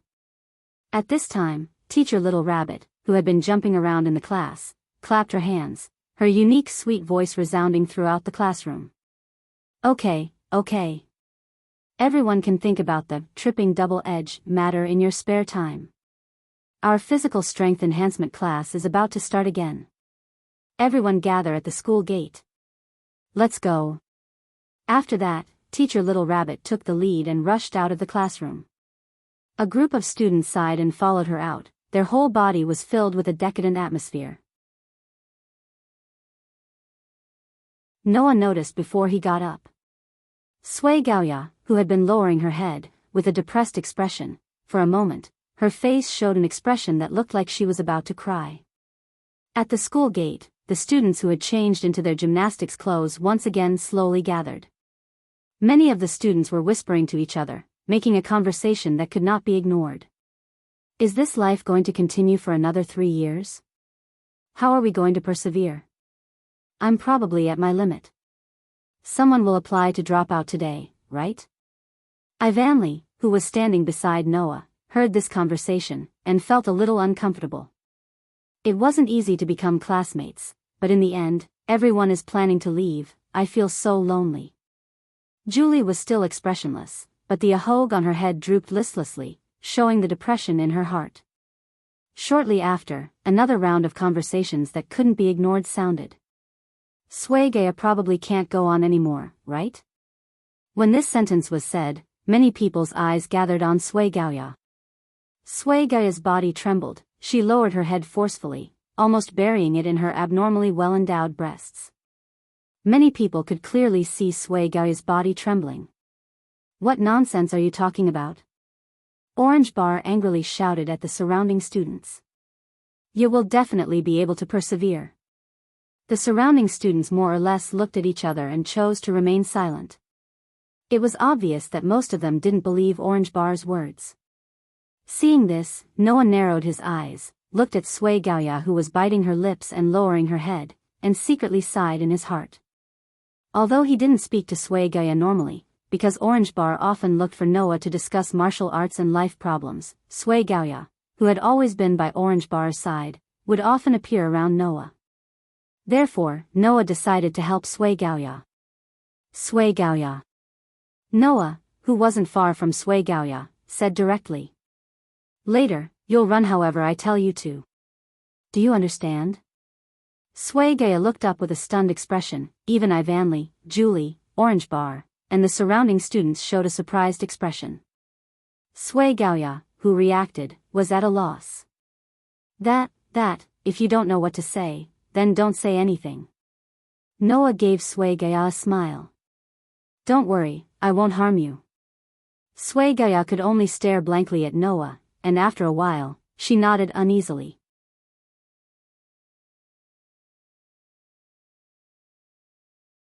Chapter 205. Bang! As the sound of the colored firecrackers rang out, Teacher Little Rabbit was like a running rabbit. As she jumped, she took the finished firecrackers and dodged to the side. Some of the surrounding students chose to dash out and run at the front. Some chose to stay in place and stare in one direction. There, with Noah as the center, Ivanli, Julie, Orange Bar, and Sui Gaoya were gathered around him. It was a scene that made the boys envious. What are you guys doing? Noah was speechless. I told Sui Gaoya to run with me. What are you guys doing here? Yeah, is my tripping double blade. Orange Bar immediately responded. Although I don't know what you want to do to ya, I have to watch you. Are you treating me like an idiot who wants to attack a girl? Noah's mouth twitched. He then looked at Ivanli and Julie. Then, what about you two? I'm also curious about what you want to do to ya. Ivanli answered crisply. So, it's fine if I follow, right? Yeah, Julie nodded. She shook the bell on her hair band and made a ding-ling sound. She looked unusually cute. Sui Gaoya nervously placed her hands in front of her body, but because her arms were too slender, and the pair of bulges in front of her chest were too large, her arms were directly buried in a certain cleavage, causing the eyes of the surrounding male students to almost pop out of their sockets. Noah classmate, what do you want to do to me? You also think I will do something to you? Noah sighed faintly. I'm not a dog. I won't bite you. Sui Gaoya's face was still a little uneasy. She said something that almost made Noah fall. You really won't bite me? I promise. I definitely won't bite you. Feeling all the strength in his body disappearing, Noah decided to end this quickly. Sui Gaoya, you will run with me. Then, follow my instructions and breathe. Breathing? Unsurprisingly, everyone present was startled by this.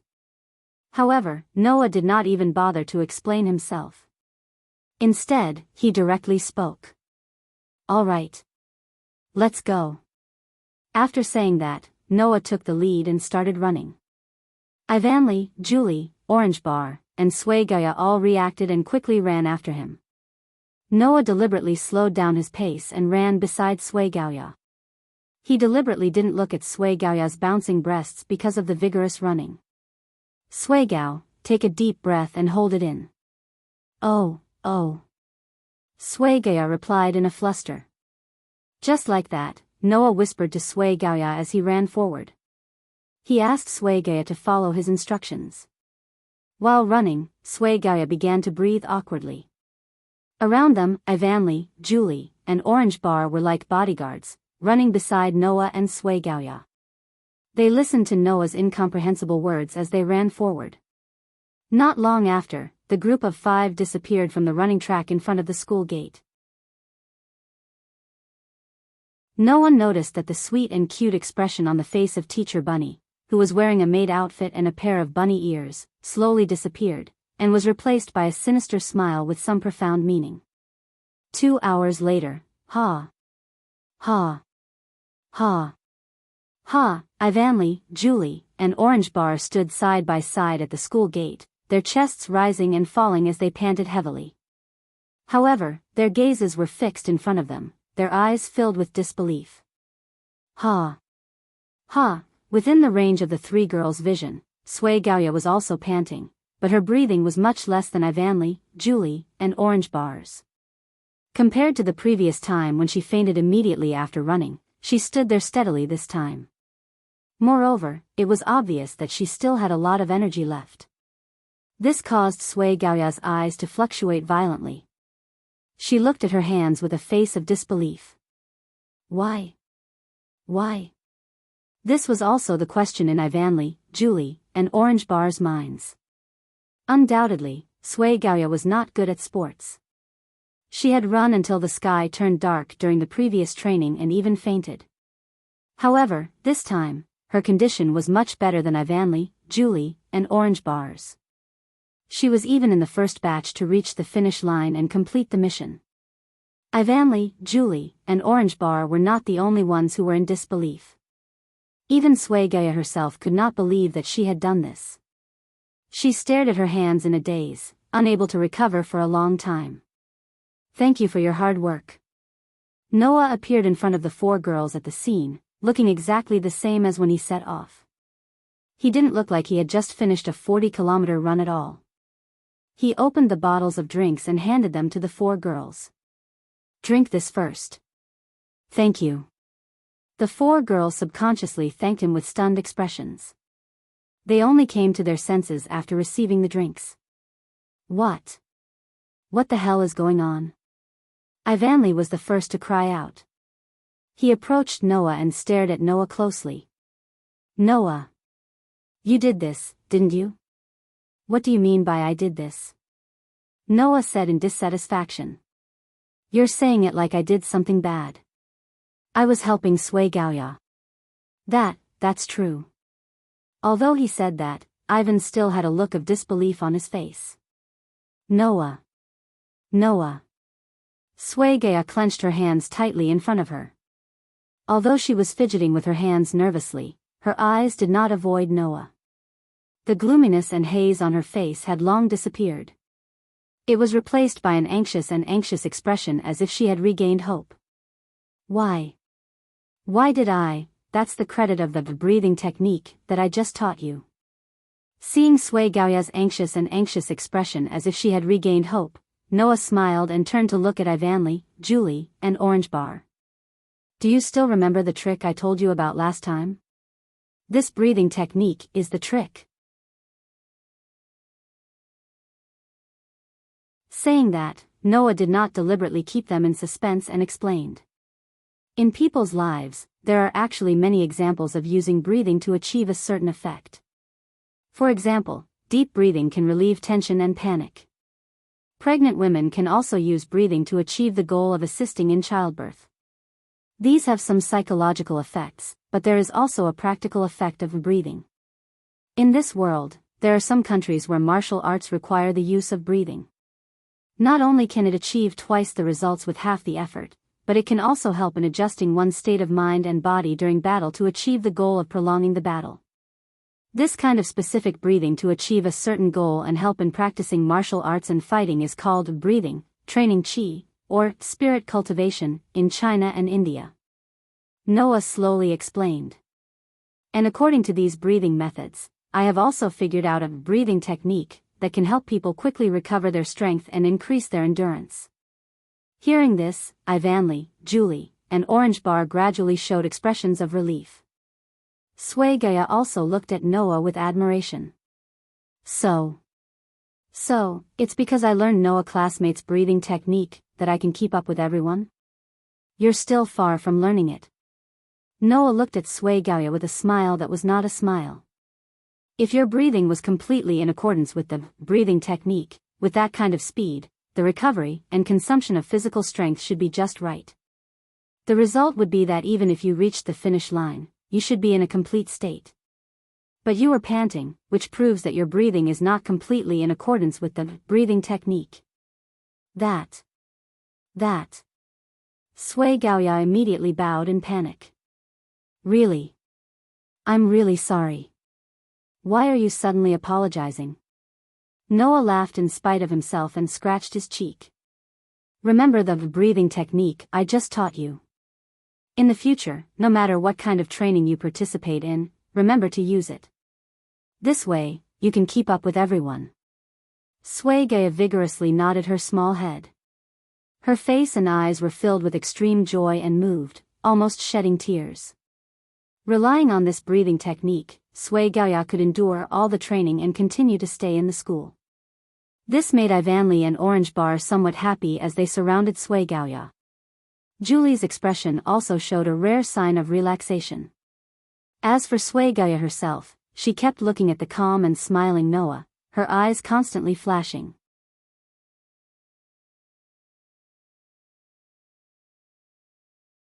Chapter 206. Night quietly fell. At this time, in the dormitory's lounge, many students had gathered here.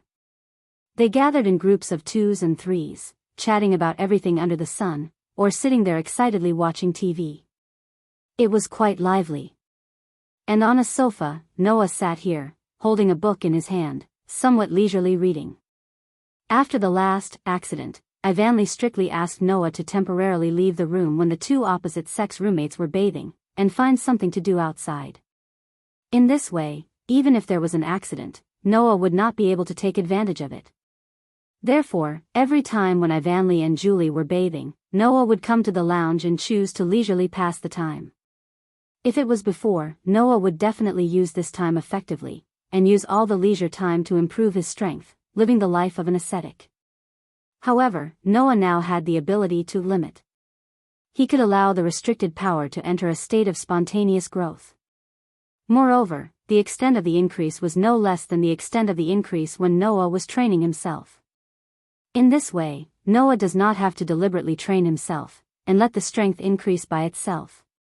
Of course, the improvement of strength is one thing. Noah has always insisted that both strength and skills must be improved to achieve a true strength. Therefore, even if the strength enters a state of automatic growth, Noah should also practice martial arts and skills.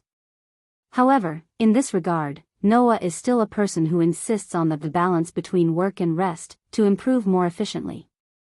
In this school, there are plenty of opportunities to train during the day. Therefore, Noah chose to spend the night leisurely, and let his body enter a state of full rest, to achieve the true balance between work and rest. Those who know that Noah has extraordinary strength may think that Noah reached this level through extremely hard training. But they may not have thought that being able to reasonably arrange what kind of training to do at what time, and what kind of things to do at what time, is the real reason why Noah's strength increased so fast and so strong. Not long after, more and more people in the lounge, and more people noticed Noah. Now, in the whole school, there is almost no one who does not know Noah. Even the seniors know that a super powerful person has appeared among the freshmen. All of a sudden, many discussions and conversations about Noah began to take place. Not knowing how much time has passed, a girl appeared in the lounge, and noticed the commotion in the lounge, and also saw Noah. Her eyes lit up, and she walked in the direction of Noah. "Can I disturb you for a moment?" As the voice sounded, a young girl with long black hair appeared in front of Noah. Noah raised his head and looked into the eyes of the person who had come. Noah, who saw the person's full appearance, smiled slightly. "Oh, it's Orange. Are you here to rest too? I originally wanted to play chess, but when I saw you here, I came over." Orange Bar closed his eyes and bowed solemnly to Noah. "I'm here to thank you, Noah. Thank you for helping ya." Noah, who did not expect Orange Bar to suddenly do this, was momentarily at a loss. After a while, he hurriedly shook his head. "That's nothing. You don't have to thank me so solemnly." "No, that's very important to both me and ya." Orange Bar said this methodically, then lowered his head. "If it weren't for your help, you wouldn't have smiled again." At this point, Orange Bar seemed to be a little guilty. For the past few days, Ya has been very listless because she can't keep up with everyone in training. "Although I'm very worried, I'm not a meticulous girl. I want to comfort Ya and help her, but I don't know what to do. Undoubtedly, Ya is my roommate and also my tripping double-edged sword, but I can't help her with anything. Speaking of which, I'm really ashamed." After saying this, Orange Bar pulled himself together slightly. "If this continues, you might not be able to hold on. So, if it weren't for your help, you might have chosen to leave the academy. Please allow me to express my gratitude to you." With that, Orange Bar bowed again. Noah, who had no time to stop her, felt a little helpless. I understand what you mean, but to me, such a small matter is really not worth such a big bow. Orange, I understand your intentions. Please raise your head. Only then did Orange Bar relax her expression and smile at Noah. No matter what, I have to express my gratitude to you. If there's anything you need my help with in the future, please don't hesitate to look for me. I understand. Looking at Tachibana's face that was full of heroic spirit, Noah knew that this young lady, who was born in a family that practiced martial arts, was very serious when she said this. After muttering to himself for a while, he nodded. If there's anything I need you for, I definitely won't hesitate to ask you. That's good. Orange Bar let out a sigh of relief and smiled. Then I won't disturb you. Okay. Noah shrugged. Good night. Good night. Orange Bar's face had an expression as if she had a load off her mind. She left with light footsteps. Looking at Orange Bar's gradually disappearing figure, Noah didn't know whether to laugh or cry. A little old-fashioned, but not annoying. After making such an evaluation, Noah lowered his head and continued reading. However, after a while, a slightly nervous and flustered voice sounded in front of Noah. Hearing the voice, Noah once again raised his head. But the first thing that entered Noah's eyes was a pair of exceptionally shocking full breasts that were covered by a thin piece of clothing. The extremely shocking scene suddenly entered Noah's eyes, causing his heart to tremble. His hand trembled, and the book that was lying in his hand a second ago lost its balance and fell down. Noah frantically waved his arms and caught it several times before he finally caught it. Ah! At the same time, a small cry of surprise also entered Noah's ears. The owner seemed to be shocked by Noah. Student. Noah? Are you okay? It was Sui Gaoya. Is it Sui Gaoya? Noah slightly raised his voice, and when he saw the strange gazes around him, he realized that he had lost his composure. Less than a meter in front of Noah, the pair of full breasts that stood parallel to him and highlighted his presence caused Noah to abruptly raise his head. When he saw Sui Gaoya's somewhat uneasy pretty face, he awkwardly smiled. I'm sorry, I scared you. It's okay, I should be the one who scared you. Sui Gaoya thought that Noah acted like that just now because he was frightened by her sudden voice, so she apologized repeatedly. I just wanted to thank you. Thank me? Noah didn't know whether to laugh or cry.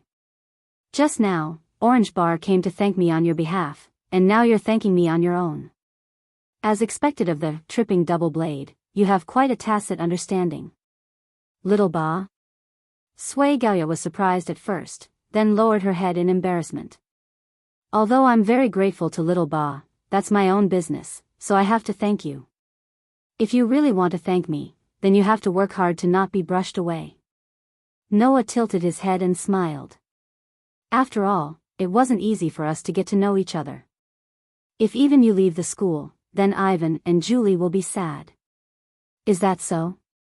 Sui Gaoya secretly glanced at Noah, and her face turned red.